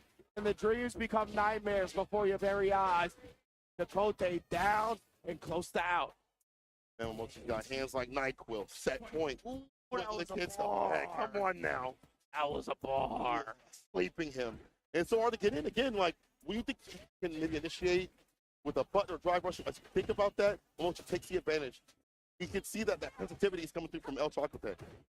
Most definitely, you can see him just harassing with the flickers, the fireball, and blocking and baiting the wake of super punish counter with a flicker as well. Optimization. My goodness, Momochi, you looking nasty out here, dog. Jimmy this time catches the low, resets with the driver's jab. Storm, Tay, empty throw, finds the crouch spear, splits completely. Mochi got a little ahead, trying to go for the perfect parry forward, fears into super. All right, can we get some damage here? Yes, sir. Okay, definitely coming back, roaring into this match, baits out the ODDP as well. And man, Momochi, he just didn't get the driver's cancel that he was looking for. That actually ended up costing him the round. 𝗔𝗽će able to bring it all the way back. Momentum, trying to go for the command grab. No, it's a jump over. It's a knockdown. A jump setup. Stand fierce, trying to find sort of advantage. Crouch fierce, knockdown, drive run. OD reversal from Momochi. That from Momochi, right? Knowing he got punished for it later on in that last round, willing to risk it here, thinking that 𝗔𝗽će would try to not bait it out because of the successful punish before. Almost got the recovery, the stand medium kick. Make us with the fireballs. The kill rush back. The flickers every so often. Oh, and again, just harassing with those flickers, making sure that 𝗔𝗽će's got to think twice before approaching. You can even see him do it a little bit, right? The micro walk blocks, not wanting to commit to too much forward advancement at one time because of stuff like that. Oh, we're punished. The rare button. Pick up jabs, though. Get dreamy with it. Indeed, he's going to look like take this all the way to the corner here. Builds the level 1 in the process as well. Not going to use it because it won't kill. Win for the empty jump setup yet again, but 𝗔𝗽će does not fall for it. Single button. It's on the backdash. It's clean, pristine. Crouch fierce to the level 3. Oh, it's a C8. Extra damage on the way. Indeed. Oh, yeah. Built to the CA. I think it did start with light and a drive rush go, so Momochi is alive still regardless. Killing saves the day for a little bit longer. KM throwing up, but not out of options. What ship can you take here? Back in the green. 𝗔𝗽će's weather storm. And it's coming out on the other side with a life lead as well, so he doesn't need to actually approach. Oh! As soon as he sees the flicker charge busting out with the Condor Spire, what an answer. LJB3, I can hear my man back rooting for his homie. I just hear from tape. Switch up, please, blows every so often. Unfortunately, let that charge up a little bit too much. Damage, yeah, you got your stuff, but once you get his stuff off right now with the push on that drive reversal. Exactly. Momochi is so patient when it comes to that, right? He doesn't actually swing into the wind attack pretty much ever. And I like just taking the throw on the punish counter with the drive reversal, right? It's a punish for the drive reversal is not that great, so just takes the throw, wants to optimal Momochi. For Fierce. Not blocking right after. Does it again. Looking for there. Not sure why he keeps getting hit. Crouch Fierce is able to catch him on the way out. 𝗔𝗽će though, one down in a deficit of health, and now down around if he can finish the combo. Level 1, yes, sir. That point, Momochi. 𝗔𝗽će not too far off, though. Absolutely, absolutely. 𝗔𝗽će still very much in this match. Momochi with the fancy feet to finish it off. Oh, my goodness, bro. That was already scary. That's one of the things that is really good about Ed, right, is he's, because of that heavy kick, you can kind of set up the heavy kick drive rush cancel. You don't have to worry about, like, the medium. He gets a little bit more oaky off of the drive rush cancel pressure than a lot of other characters in this match. He helps out quite a bit for him. The fireball to lock down. 𝗔𝗽će takes the throw. And harassing with that stand medium kick is one of the best buttons in the game from Ed. With that forward Fierce, stand Fierce, the flicker. Not catching a button for no crumple Silken. Now, if that flicker would have hit that, though, there we go. But for a drive rush conversion, you'll have to take the damage. Yeah, exactly. Like Momochi was already committed to the fireball follow-up and then checks the approach. Double drive rush cancel. Builds to the level 3 at the end with the blitz. And that's all she wrote, baby. Zeta Momochi going to be moving on and lose his bracket. 𝗔𝗽će's tournament run comes to an end, but always one of the fan favorites. And always hope to see him continue to show out in the future. 100%. Shouts out to Tay to move out here and keep playing these offline tournaments. We'd like to see. But this Momochi moving on again, we talk about how he had prepped and prepared for Lily so much, so often for League that that's something ready for that character in the proper range to bait out some of the things that she'd like to when she wants to stock up, and at least right after, ready to find these punishes and not stick out the buttons in a bad sort of way. Yeah, standing really kick got clipped and hit sometimes. It's going to happen. It's Absolutely. Fighting games, man. Absolutely, 100%. And that's what we talked about. Something we highlighted at the very beginning was the fact that a lot of the time when 𝗔𝗽će goes up against opponents, he has that advantage of the character being underrepresented, right? So he kind of has like usually a better semblance of what the matchup looks like, but that actually doesn't apply to Momochi, right? Yeah. As the 𝗔𝗽će in Japan, has played against the Lily plenty, and we saw it on display. Him just waiting for the wind attack, just completely backdashing, getting into the perfect spacing to whiff punish it. He had been immaculate with pretty much every angle in regards to the Lily matchup. So big ups to Momochi, big ups to 𝗔𝗽će as well. Always a big fan. 100%. You see that variation in terms of characters that we see in this CPT variation. Seeing all the characters represented out here has been great. We've seen 𝗔𝗽će throughout the days, a lot of Keith and things like that. Hondas, maybe not moving through, maybe sometimes moving through modern a lot.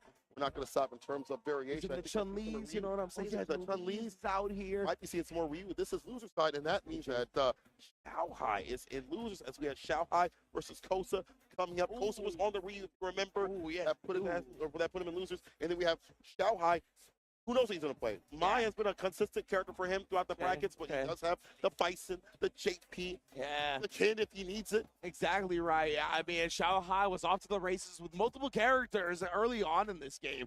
Really, I think, was able to represent multiple characters at a competitive tournament level before a lot of the other player base could get there. Yeah. So, yeah, always, and that's a testament to his experience in the game, right? How quickly he learns fighting games, how quickly he learns characters. He's a multi-time EVO champion. This man has reached the pinnacle. He's obviously an EWC champion for Street Fighter 6 as well. This man has reached the pinnacle of fighting games, gone down to the slopes, and reached the pinnacle again. So, if anybody can do it here today, it's going to be 𝗔𝗽će with whatever character he chooses. Confirmed God, walk forward master, confidence that we saw in EWC, in other tournaments, get out here. Loser side, I'm really wondering who took him down here, though. I know, man. So curious, man. Being out here means it's hard for us to be able to look at the bracket. I'm sure y'all can hit that exclamation mark bracket and find out on your own. But either way, probably a very strong player. Take someone like 𝗔𝗽će down, fall with 𝗔𝗽će. But I have to wonder if you're 𝗔𝗽će right now, you rock the Ryu continuously. Talked about how you're using this for a little bit later on to prep for a little bit later on, maybe for league. If you're in there, maybe you're doing this for the CPTs and things like that, your regionals, or do you hit the Kin? And yeah, that's what I think we're really going to find out now, right? Now that it's losers bracket, we're going to find out if he's really trying to prep for the future, hard body, and go all the way into it. Yeah. Or if he is going to choose the Kin, the tried and true, and try to get these dubs and move on in the tournament. Stop giving out free wins. Farm me, bro. We'll see, though. Farm me. You ain't going to farm me, dog. It's going to be the Ryu, though. I hope that he had some more practice, optimize some of the conversions that he had. He had openings. It shouldn't lead to a lot, right? In terms of like the win condition for the character, stuck with the Dinjin, stuck with the fireballs. It didn't really happen. He let them play out. Oh, man, that's a crowd, too, behind us. People are stacked up to watch some Street Fighter. Right. All right, on the Mai. Indeed, here you can see 𝗔𝗽će keeping it compact right there, already threatening with the light kick. A very potent button for Ryu. Man, 𝗔𝗽će, though, he's trying to call out a projectile and then backdashing the donkey kick for the easy whip punish. Awesome. The throw. Nice. He up in the corner. Almost got the crouch to the punch. We'll catch the recovery with the light. Anti-air is there. Delayed it just a little bit to make sure that DP able to hit. Yeah, 𝗔𝗽će with such a significant life lead here, but wait a minute. It might not be so significant now as Ryu starts to get to work. Oh, could have been more. Could have been more. And again, more conversions, more combos going to be coming through from 𝗔𝗽će. The bus out. Saves the day for a little bit longer, but nighttime is coming. Unless the DI happens right back at him. 𝗔𝗽će with the reactions. Man, that was a really good decision from 𝗔𝗽će, too. I think he figured that the fireball was coming because he was so low on drive, right? That 𝗔𝗽će was going to try to burn him out, so he DI'd it. But because 𝗔𝗽će used the OD version, he was able to recover in time and DI back. Great decisions from both sides, honestly. It happens more than OD gauge continuously when you're mine. OD fireballs, conversions, they want you to do so much stuff with normal fans. The ankles. Like a super hell parry. Extra drive gauge for him. OD, dog kickboard, heavy kick, Tatsu, yes. Dash up, baits out the OD for free. Easy bait up and eat him up. She only gets the stocks on hit now as well, right? So you really got to make sure them level ones is on point. True. Round around 𝗔𝗽će. Forget it back for the break. And better about the combo decision that he is doing. Drives the fireball, wasting a little bit of bar, tosses towards the corner, further and further towards the trash. Weep. What a whiff punish from 𝗔𝗽će right there. He's going to be able to start his game because of it. Respecting the fact that 𝗔𝗽će is going to wake up with buttons, and 𝗔𝗽će showing no respect here, throwing him out of the drive rush cancel, and then showing him how to get 𝗔𝗽će. Calls out the shimmy attempt, though. You ain't going nowhere. Confirm that 𝗔𝗽će instant with the level 3. far back for him. Slight lead. The walk-up medium, the overhead reset. Save the scales for the Pusha T concert. I want this unscaled, baby. Kosa up 1-0. Yo, Kosa up again after. Listen, I'm sorry, man. I ain't even talking mess about your Ryu, but this one's looking ridiculous. Yeah, man, he's definitely looking much more confident and competent here in the losers bracket side of things. And again, the overhead coming through hot and heavy. How many busts from above can you take here to dump out the damage? Another overhead. Reversal jab still on hit. We're out of there. Oki as well. Back heavy kick able to hit because of that. Target combo double dash up for more Oki. More advantage off that crouching light kick. Yeah, 𝗔𝗽ście worked into the corner already here, and the anti-air is always ready. Stays with it. Oh, I love that sweep on the approach. Even eating the fan bounce down, getting the knockdown and getting the advantage. Light kick once again is the opener. Been a big tool here for 𝗔𝗽ście. Kosa walking in or standing. The anti-air's landing. Yeah, Kosa has been risking a whole lot of jumps, and 𝗔𝗽este's been shutting them down. The overhead. Stand medium. Kick throw. Actually kicking the hot show kick. Takes back the turn with the OD. Caught the back dash. Oh, he got dropped. I don't know what happened. Kosa looked like he was walking out of it, and then all of a sudden got hit by the fan bounce. And I mean, 𝗔𝗽este's like, we take those every day. The fan bounce actually locked him there, so you can get the follow-up right after the crouching medium kick. 𝗔𝗽este, well done to recognize that he was in the proper range to do Yeah, so. definitely. Crouch Fierce. Hot show kick Tatsu. West Coast. Oh, yes, indeed. You already know. Just alive with it. Yeah, that's our plus, my friend. In the full stocks as well, immediately throwing the fire fan out. Immediate tech throw from Kosa, though. Not getting caught off guard with the fire fan. Actually didn't know whose meter it went to that time. Kosa actually techs first. Oh, drive rush medium. The throw right after. Kosa on the verge of putting himself on set point. You know how he plays this. Breaks the throw right after that far back. The anti-air lands. The flame fireball able to recover a little bit quicker, so he's able to do so. Again, 𝗔𝗽este's so smart that he didn't get greedy about that and only threw the fire fan, right? He still threw the OD fire fan to recover as much as possible, as people like to jump after throw tech. Oh, but Kosa is there, knocking on the dome again, giving her a noogie in the process. Set point for Kosa. Downs from the blessings that have been so continuous. And even if it doesn't work the first time, the other 7 times it will. Kosa sets up for success. Just worried about these lows, so it makes sense. Reversal button, wake up, gets a counter combo. It's the crouching medium punch. Ends it with the level 1. Stocks are on right now. You know, nobody trying to commit to anything here. Both players just walking back and forth, trying to bait something out. And 𝗔𝗽este, the one that reaches to drop the combo. Oh, that would have been so much damage. And now 𝗔𝗽este's going to get a big opportunity to steal this round. Check this damage right here up to level 2. The fall with the DP. Dan Fierce on the wake up, the jump back. Kosa has to win this and put himself, get that 2. The interruption, though. 𝗔𝗽este now puts a game on the board. Fighting back. And honestly, one of the things I like to see him do is walking back outside, so he's not back thrown. Walking outside the distance for the sweep. With the fans with the enhancements. Wait for him to whip to get his hit. Final game between the two. Yeah, this feels like another matchup where Kosa needs to win the early game, because when 𝗔𝗽este's gotten the life lead and has made Kosa come to him, Kosa has found nothing offensively, right? 𝗔𝗽este's just been parked. He's been able to anti-air perfectly. He's been able to stop the drive rushes. So in a position like this where you see here, it's very much a struggle for Kosa. There we go. As you mentioned, level 1, get things going on. Bad for Kosa. Dan medium trying to take back the turn when he couldn't. 𝗔𝗽este get a little bit greedy on the frame data. Yeah, and Kosa was so low on drive that he wanted to commit to a drive rush cancel. That looked like an errant buffer, and that's going to result in 𝗔𝗽este being on set point. It. The tournament life. Hitching on Ryu. A whip punish with the crouching medium punch. Socks at the tension. The charge is on. Use it for damage or use it for a fireball to get his way in. Oh, one man whipped in front of his face like he needed toothpaste. Hit a button right after. Hits the super. The stocks are on. And 𝗔𝗽este baited him into that one. He tried like the parry drive rush list that we talked about right there, but 𝗔𝗽este just shut it down immediately, throwing him before the fan bounce comes down. It still has 2 fire fans to his name as well. Action. Rush the fake out the finesse. Let's put this man to rest. The OD DP to ensure the victory. 𝗔𝗽este takes down Kosa and moves on in the bracket. And that was so interesting from 𝗔𝗽este, recognizing the fact that Kosa was in burnout, so he can do the crouch medium kick into jab and actually get the shimmy because of the extra plus frames from burnout. That's why that happened right there. Usually now in this patch, you can walk out of that drive rush jab after the drive rush cancel from a medium.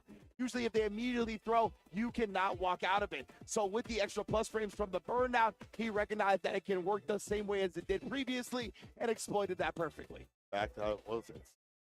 𝗔𝗽ście, very smart stuff. I like how he, as you mentioned, played around the idea or the plus frames that he was gained right there. And honestly, I like him. I was going to say sound crazy. Oh, I whiffed something. Let me keep pressing buttons. Why hold back if they're not in the proper range? If they're not used to their character, if they're not as solidified, why not be pressing, bro? It was a very like foreign animation from that distance. The crouchers, yeah, Exactly, very, right? very weird. It was like one of those where I think it would be extremely tough to just react with punish it with. Like, yeah, right? sweep or something, yeah. Exactly. So honestly, that was so genius from 𝗔𝗽ście, recognizing that it was something that was going to take a little bit more longer to process and just immediately pressing a button after, because like you're processing that in the moment while 𝗔𝗽ście already knows what's happening. Yeah. So he'll be able to beat you to the button, have a little bit of a reaction advantage, so to speak.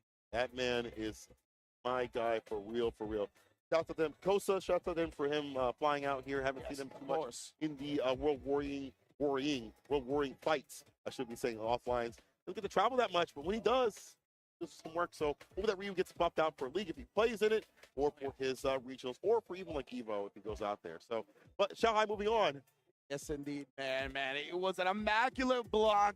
Incredible stuff here for the offline side of things. But as we said, the ecosystem, the online and offline exist together. That's why I need you all to sign up for your region's World Warrior, baby. They are open right now. You can go to capcom.us/WW25 to find out all the info regarding the World Warriors throughout the regions, throughout the world, I should say. Or you can scan the QR code easily as well to get that info directly to your screen.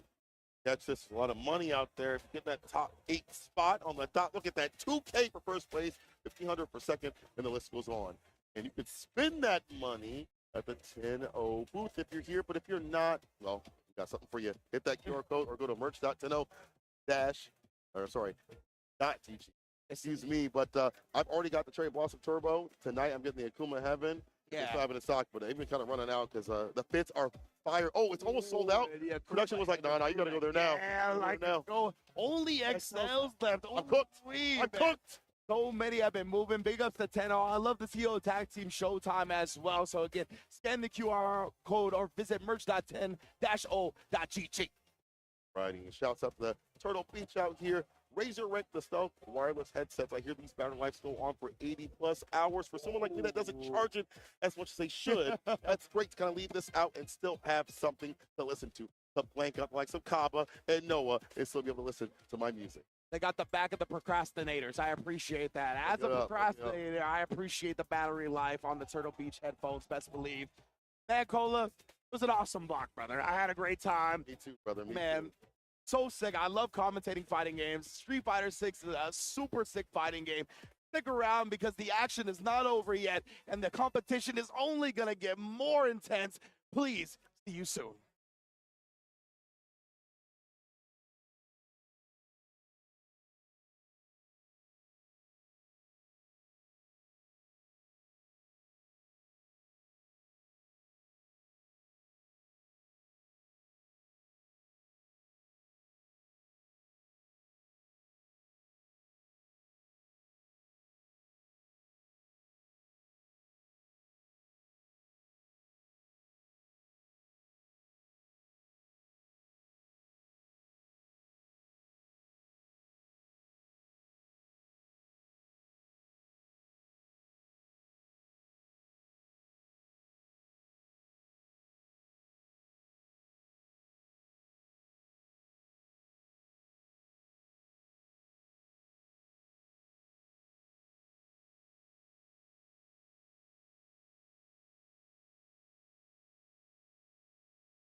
gives you wings.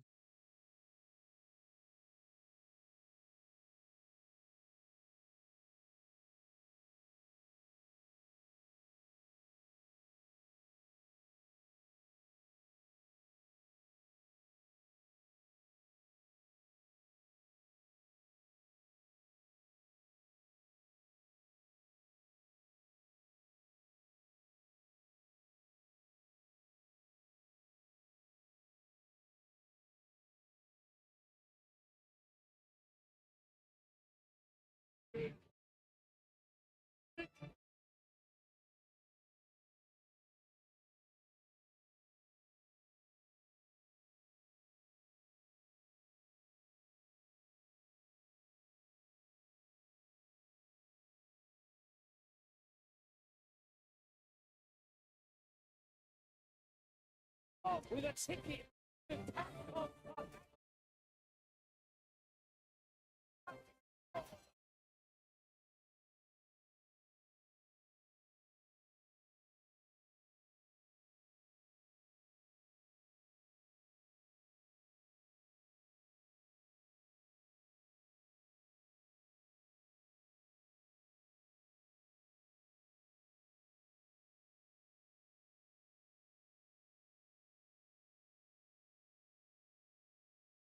Oh, yes, the final block of the evening here at CEO 15. This is Pool 2 of Day 2.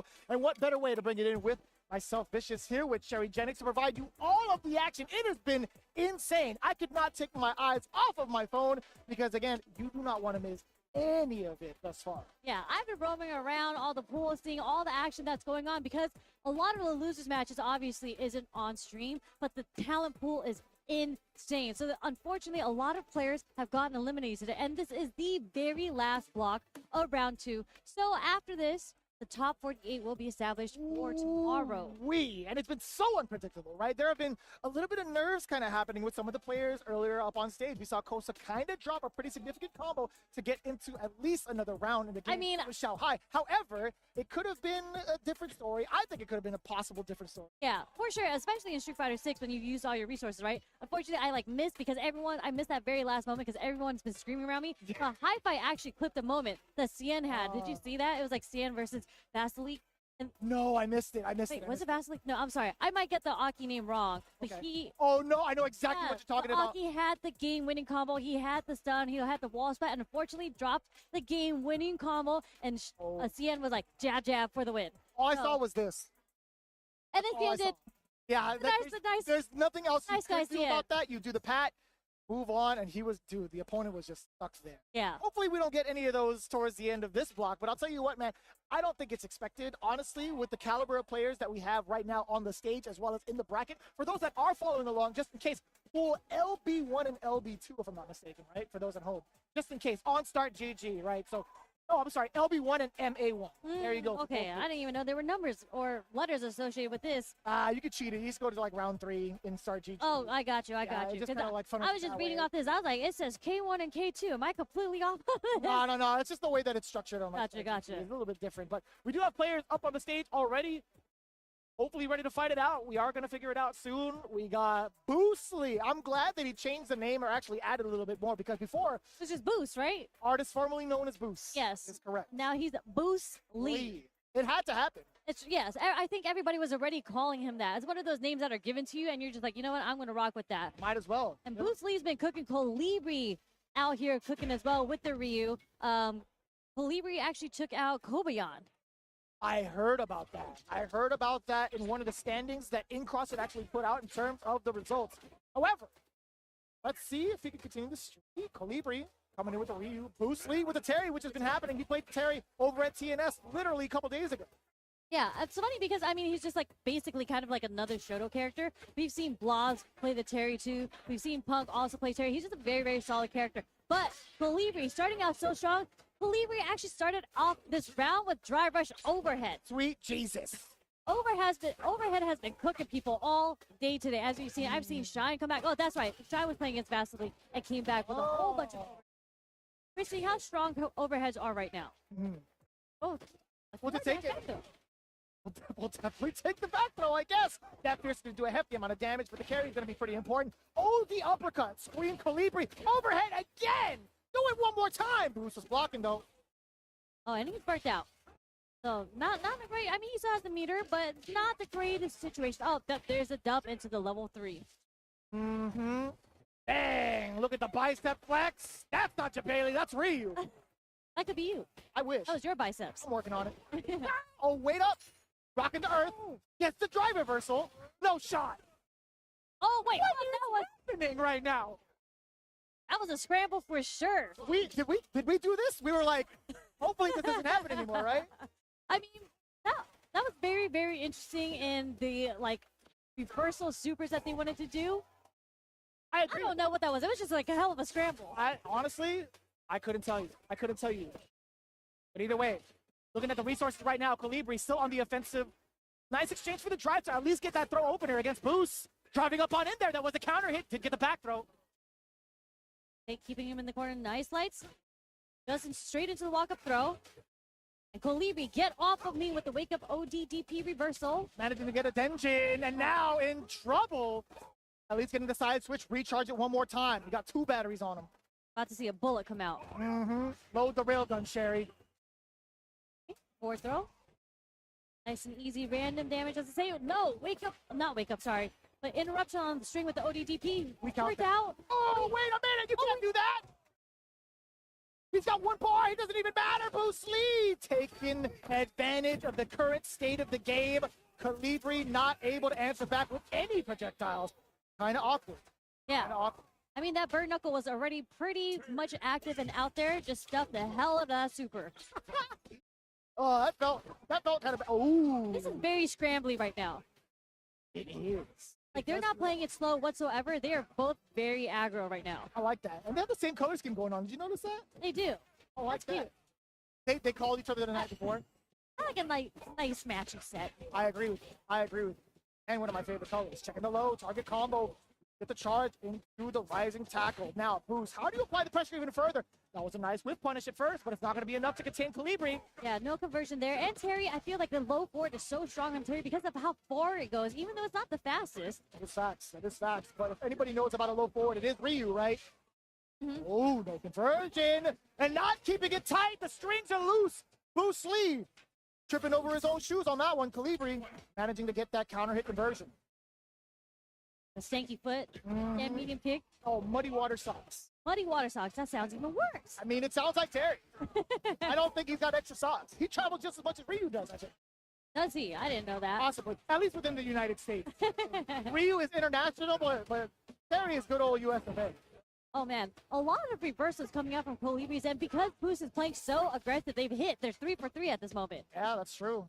I'll definitely chalk it up to that stat because 𝗏𝗏𝗏𝗏, without having that type of fear, it's hard for Boost to really get established, right? You're still implanting that fear into his mind to a certain degree. Yeah, 𝗏𝗏𝗏𝗏 whipping the... Oh, this is it. Take this damage straight into level 3. Ooh. You see his like cheeks puff up when he gets hit first. Like the air just can't escape him. He's just like, ooh. Does he do that? For Terry? Yeah, there's I need to see it again. I'll freeze frame it for you. and I'll Okay, send thank you. I appreciate it. Bruh, it just puffs up. That first impact, when Ryu does the grit after the wind pose, it has me feeling a certain type of way, I'll tell you what. We're going to stick with the Terry? Are we not going to go Oh. back again? We got the Rodman Terry? Give it to me. This is this is a very sick outfit. Oh, easily. Basketball Oh, Terry. I honestly thought, like, I wish there was, like, the code you could input to alter the outfit just a little bit to take off the jacket. I want the jersey to rock 100%. Oh, you know how like in Street Fighter 4 you used to hold the buttons to alter the outfit just a little bit? Same with like 5. take off the jacket. Same with Oh, 5. that's right, with 5, you take the shirt off. Yeah, so maybe that's just a secret input in there. Ooh, I don't know if it's real. I haven't actually tried it. I haven't been home to try it, honestly. that's true, yeah. You've been out in Orlando for a very long time. Yeah, it's been a while, that is for sure. What an exchange off of the drive rush, but still not in the safe space to throw out the dome kick. A mini set of empty jump crouch strong, got the counter hit, okay. Jesus, look at the fierce just shining through, getting the power waves. Dude, he's just getting hit. Yeah. There's a lot of counter hits upon wake up from 𝗏𝗏𝗏𝗏𝗏, right? Oh, did you flinch? I flinched. Yes. The sticky tone was to him. Mm-hmm. And look at them, they're both trying to whip punish each other with these really heavy buttons, but unfortunately, it's just not connecting. But the stand jab is enough for the wall bounce. Uh-oh. The one that does miss equals to a lot of damage. Boost with nearly 35 to 40% on that exchange. Corner. Ooh. He didn't want to spend the level 1. Interestingly enough, he's already at match point, right? Why not spend it? Uh-oh. Juggle time. Burn knuckle connects once again. Oh, counter, you can't press the button after that. Hey, we didn't want to bring our meter back? I guess not. You're never going to get a chance to. You hold on to that bar and you die with it. Boost, lead. 2 rounds straight. Yes, but this is winners still. So Boost moves on. Boost Lee moves on through. But Calibri gets his chance still in. Not bad at all. I really enjoyed and appreciated what Calibri was putting down with that Ryu. Honestly, I think the no fear tactic of using OD uppercuts, granted, it ended up being a pretty severe choice. Very last round. But, I mean, getting to it, I still think running it tit for tat against Boost Lee was pretty damn good. Yeah, I mean, Boost was so aggressive that all those earlier reversals hit. And I feel like that's what's really cool about really good players, because you cannot stop them. Like, he still kept on the pressure, even though he got reversaled so many times. And just the very last read at the end, he did do the delay, was able to block the ODDP, and then Imagine if it hit. Like, imagine if it hit in that instance. It's like Boost is like, I really cannot pressure this.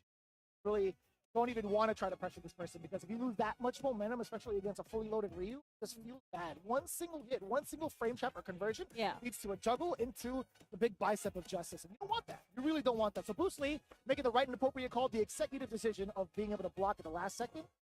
Props to him, right? Yeah, but it's really cool because Boost stayed at a pretty good range, like right outside. Even when he decided to be the aggressor, he was still really outside of the range on when he could get hit by like strays coming from Ryu. Fair. That is a fair assessment. It was really good spacing by Boost. Good stuff on Boost. Comparisons to the first part of the round, they were swinging haymakers, you know? I felt like they were still swinging, but just Boost adjusted the spacing where he wanted to press the buttons. Saw that multiple times, right? Standing jab was pretty much a big counter hit decision to make against Calibri because of the fact that they were pretty much satisfied with throwing out some of the mediums. Yeah, and then the heavies. They were whiffing some heavies, so stand jab, especially Terry's, the fact that like you get the counter hit into the combo, but because it moves him forward just a little bit and how quick it is, really, really strong move when you guys are swinging the mediums and the heavies around each other. I know as a Luke main, we definitely enjoy that kind of stuff, right? Because it launches them so far forward. Yeah. Granted, it is heavier, but I think it's to our benefit. So it's kind of like the same type of style, the same type of like mentality. Is like, you know what, I'm going to throw out the jab just in case they want to throw out heavier normally. And it clipped. Worked out pretty well. But look at who we have on stage. Do you see that? We have Mena RD. Ooh, against Aqua? Versus Aqua. No shot. This is top 192, by the way. Somewhere around there. We're top 129. We're not even close to top 8 yet, but we're already seeing a Mena RD, the most recent EVO Japan champ. That's correct. Back to back, you know what I'm saying? And then now you have him versus Aqua. I'm still waiting on exhibition match between him and Daigo. I know. How many times, like, is Mena going to have to win this and to call out Daigo once again and ask him when the exhibition match is? I think that's correct. That's so funny. And Aqua, obviously, Aqua has been around for a really long time. He switched to Blanca? Aqua was previously... So, Aqua was messing around with Blanca for a good amount also within Street Fighter League Japan. But I guess it's the character that he decided to continue to stream with as well. When he does, it's like, he doesn't stream that often anymore, but when he does, it does happen to be Blanca. This is really interesting because I actually don't see Mena play this mirror match too often. No. Like, Mena's kind of been known for being the Blanca, for winning so consistently with Blanca. So, really interested in seeing how he would approach a mirror match. And it makes sense, right? If it ain't broke, don't fix it. This is the character that he won EVO Japan with. 2 crouch jabs. Yep. I love that. Oh. Jab, scratch. Lots of scratching. I hate that, honestly. Look at his fingernails. You're going to get infected if you get scratched by that. Look at that. I mean, not if you have the protective suit on. That's true. Got the minion outfit, you know? That's what I call, like, Blanca-chan, right? I gotta call him the minion. It just makes sense. Oh, boy. That was mad ambiguous. But he blocked. Ambiguous, but blocked by Mena. And the GOAT. Oos. That is a huge starter for Aqua. Aqua with a pretty big life lead right now. Up until level 2 could possibly come out from NRD, you could change that status, but here comes the start of aggression. The first, okay. First big command grab there from NRD. Oh my god, the exchange. He wanted to get Vaga-chan activated. It made sense. Aqua, good presence of mind to throw out something light and quick to get the trade. Good stuff. Because if that Blanca-chan was being blocked, that might have been it. But nice stuff on Aqua. We do get the activation from Mena's side. And we see 2 activations. Get driver versus get off of me. Gonna see if we can burn him out because it is Mena's turn right now. His beater is going down. Oh, I think this is fine for Aqua because you still have the install going. There's still gonna be a threat. Oh, that could have been a little bit better if you were closer, right? Yeah. Make way! Couldn't do anything. But you know what? It's fine because it is an early stun. You're just gonna have to block up the mix-up right after this. Just block the mix-up. That's the Justin strat, right? Yeah, just block. Be patient. Oh no. Wait, how did he know to jump medium kick there? Hell if I know, Sherry. That's why they're up there and we're down here. God damn! And RD with a perfect and rebuttal. And what's more important, he gets himself back into level 2 range, right? He can get an install going off a nice string if need be to apply the pressure yet again on Aqua. We had saw what happened in the previous round, right? As soon as he installed, Aqua was on the defensive end, losing a lot of his drive game. Let's see if that happens here again.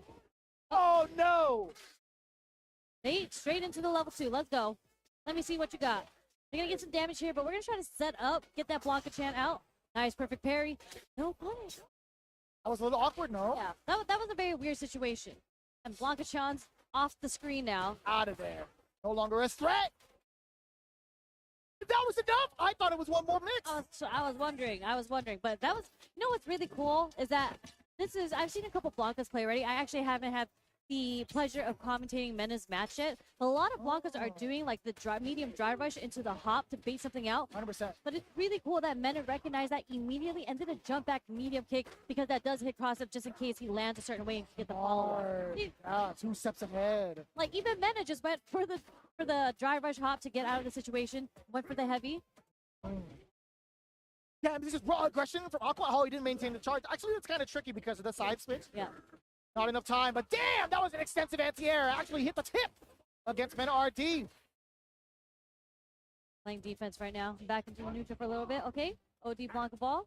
Gonna have to be wary, right? And that's exactly what Aqua was waiting for, just at the right range to at least force an error and get the appropriate punish. Nice work. Playing it out on the ground is Aqua.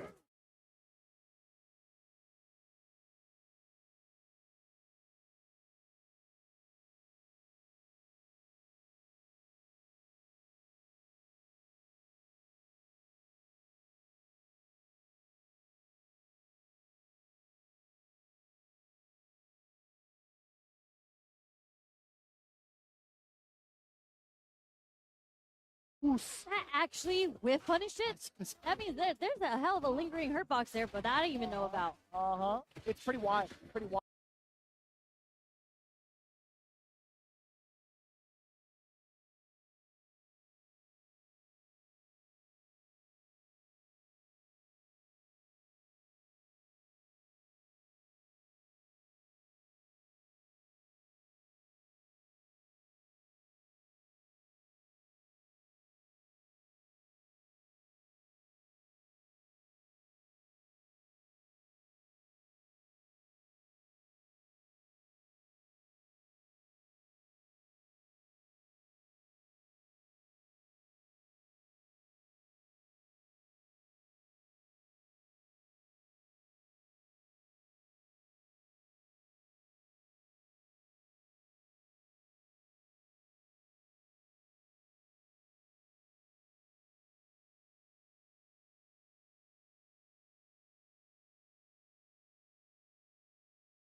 All right, here comes level 2, though. Aqua. Let me see what you got. Got a couple of parries there from Mena RD, so not really getting his drive gauge drained, but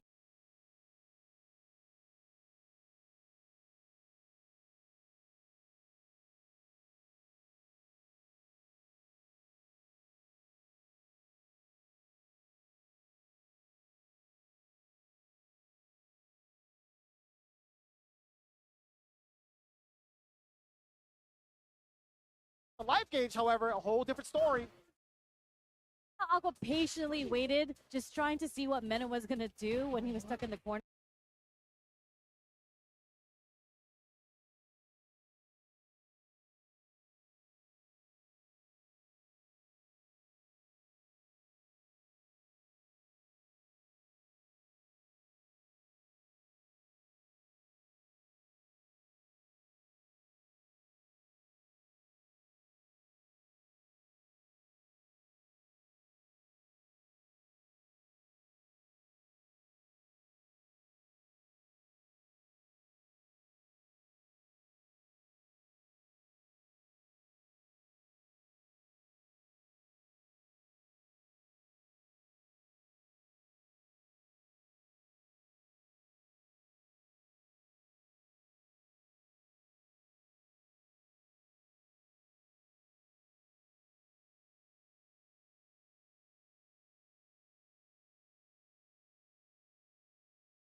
Like a bit of advice from Justin.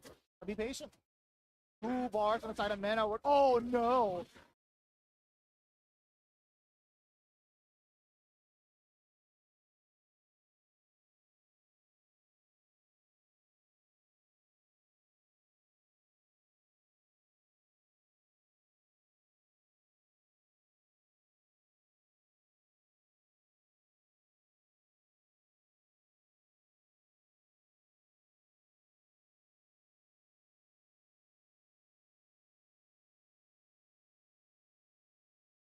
Oh, There's the activation we're looking for. The beast is unleashed. Side switch, waiting for a delay just in case Aqua want to get answered with bar, but now then RD all over it offensively.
What a response from Aqua! Are you kidding me? That was a counter!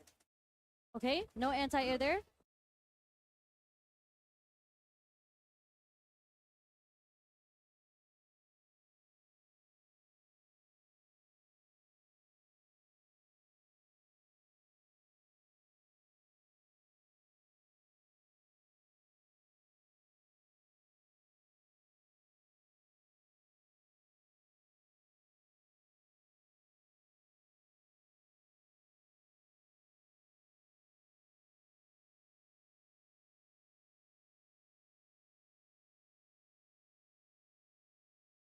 I mean, Aqua's burnt out, so, and he doesn't have the level. Oh, the slide actually hits.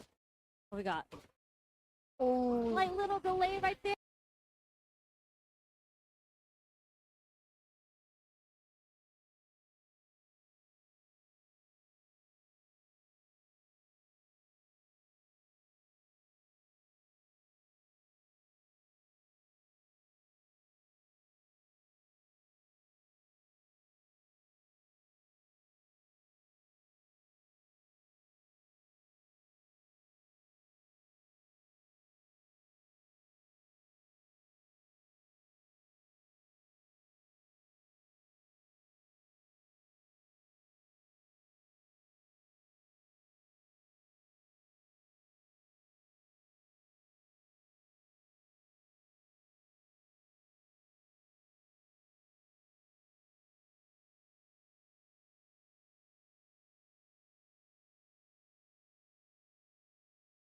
Yes. Was Yes, able to ma'am. bait out the throw, get that delayed strong. That's an excellent call, Sherry. Yes, ma'am.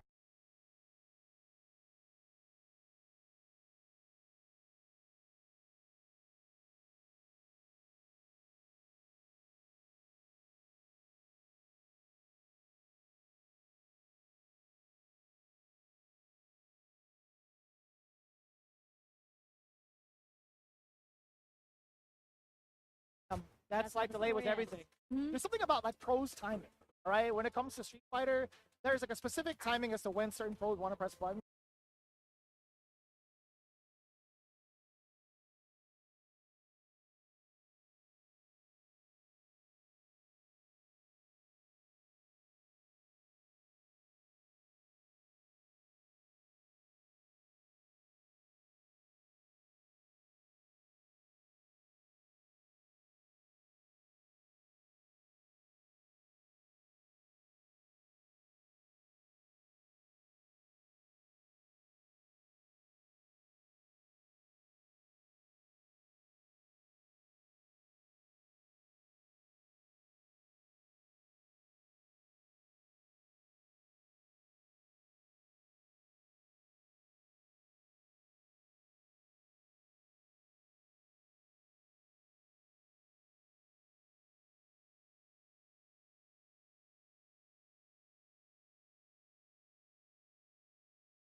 I feel Yeah. like Men RD's intuition when it comes to that kind of stuff is like next level. Insane. He has the best intuition when it comes to like making hard.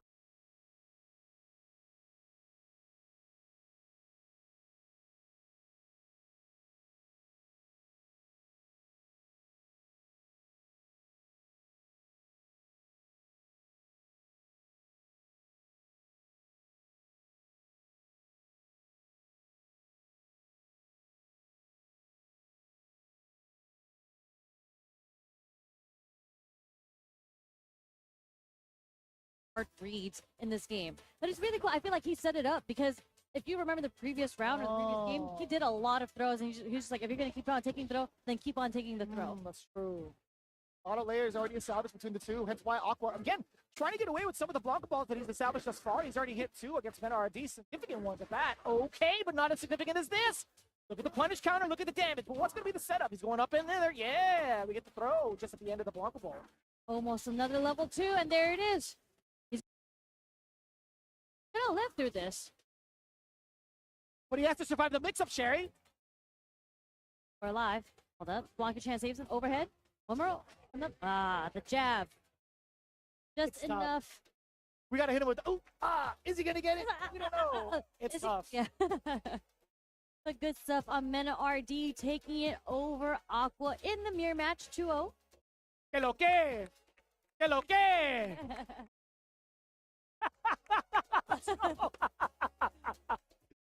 No, his smile is contagious. It is contagious. It's contagious. I love. They need to do this more. They need to put the commentary desk out here because we love. Facts. Shout out to That's Meta facts. number 28. Exactly. We love interacting with the players, like giving them shout outs on stage, especially course. when they're going up. I love that. course, I like the dude. setup. I get to make eye contact with all of my favorite players and be like, yeah. Sometimes they'll respond. Yo, Koji KOG went, Oh yeah, hi. Yeah. But it's awesome because look at, I don't know if the camera can see it, but look at the beautiful crowd behind us. Like look at all the fans that we have here at CEO, and they're all here just to watch. We're not even not even in top 8. The crowd is lit. We have Jack about a to kid. play against Junior. oh, Man, I love this. this is going to be big. This is gonna be sick. I- Zangief has been putting on a show this season. Like, even last season, he was putting on a show. But we do have a lot of Zangiefs here. We had Kobayan here. We had 𝗔𝗽ście here. We Right. saw Guy put in work earlier, taking out Wrestling Man. I think so. And also beat 𝗔𝗽ście Zangief in That's the right, mirror match. 2-1. 2-1. I did see that. Yeah, so, I mean, 𝗔𝗽ście ultimately put him into losers, and I forgot who he had fallen to in losers, but the Zangief presence is live here. And we can't forget the 𝗔𝗽ście. He is also here, technically. Dude, I was so surprised when I saw you guys last night. I saw the group. I'm like, Yeah. he just tapped me. He's like, hey, Jeremy. I'm like,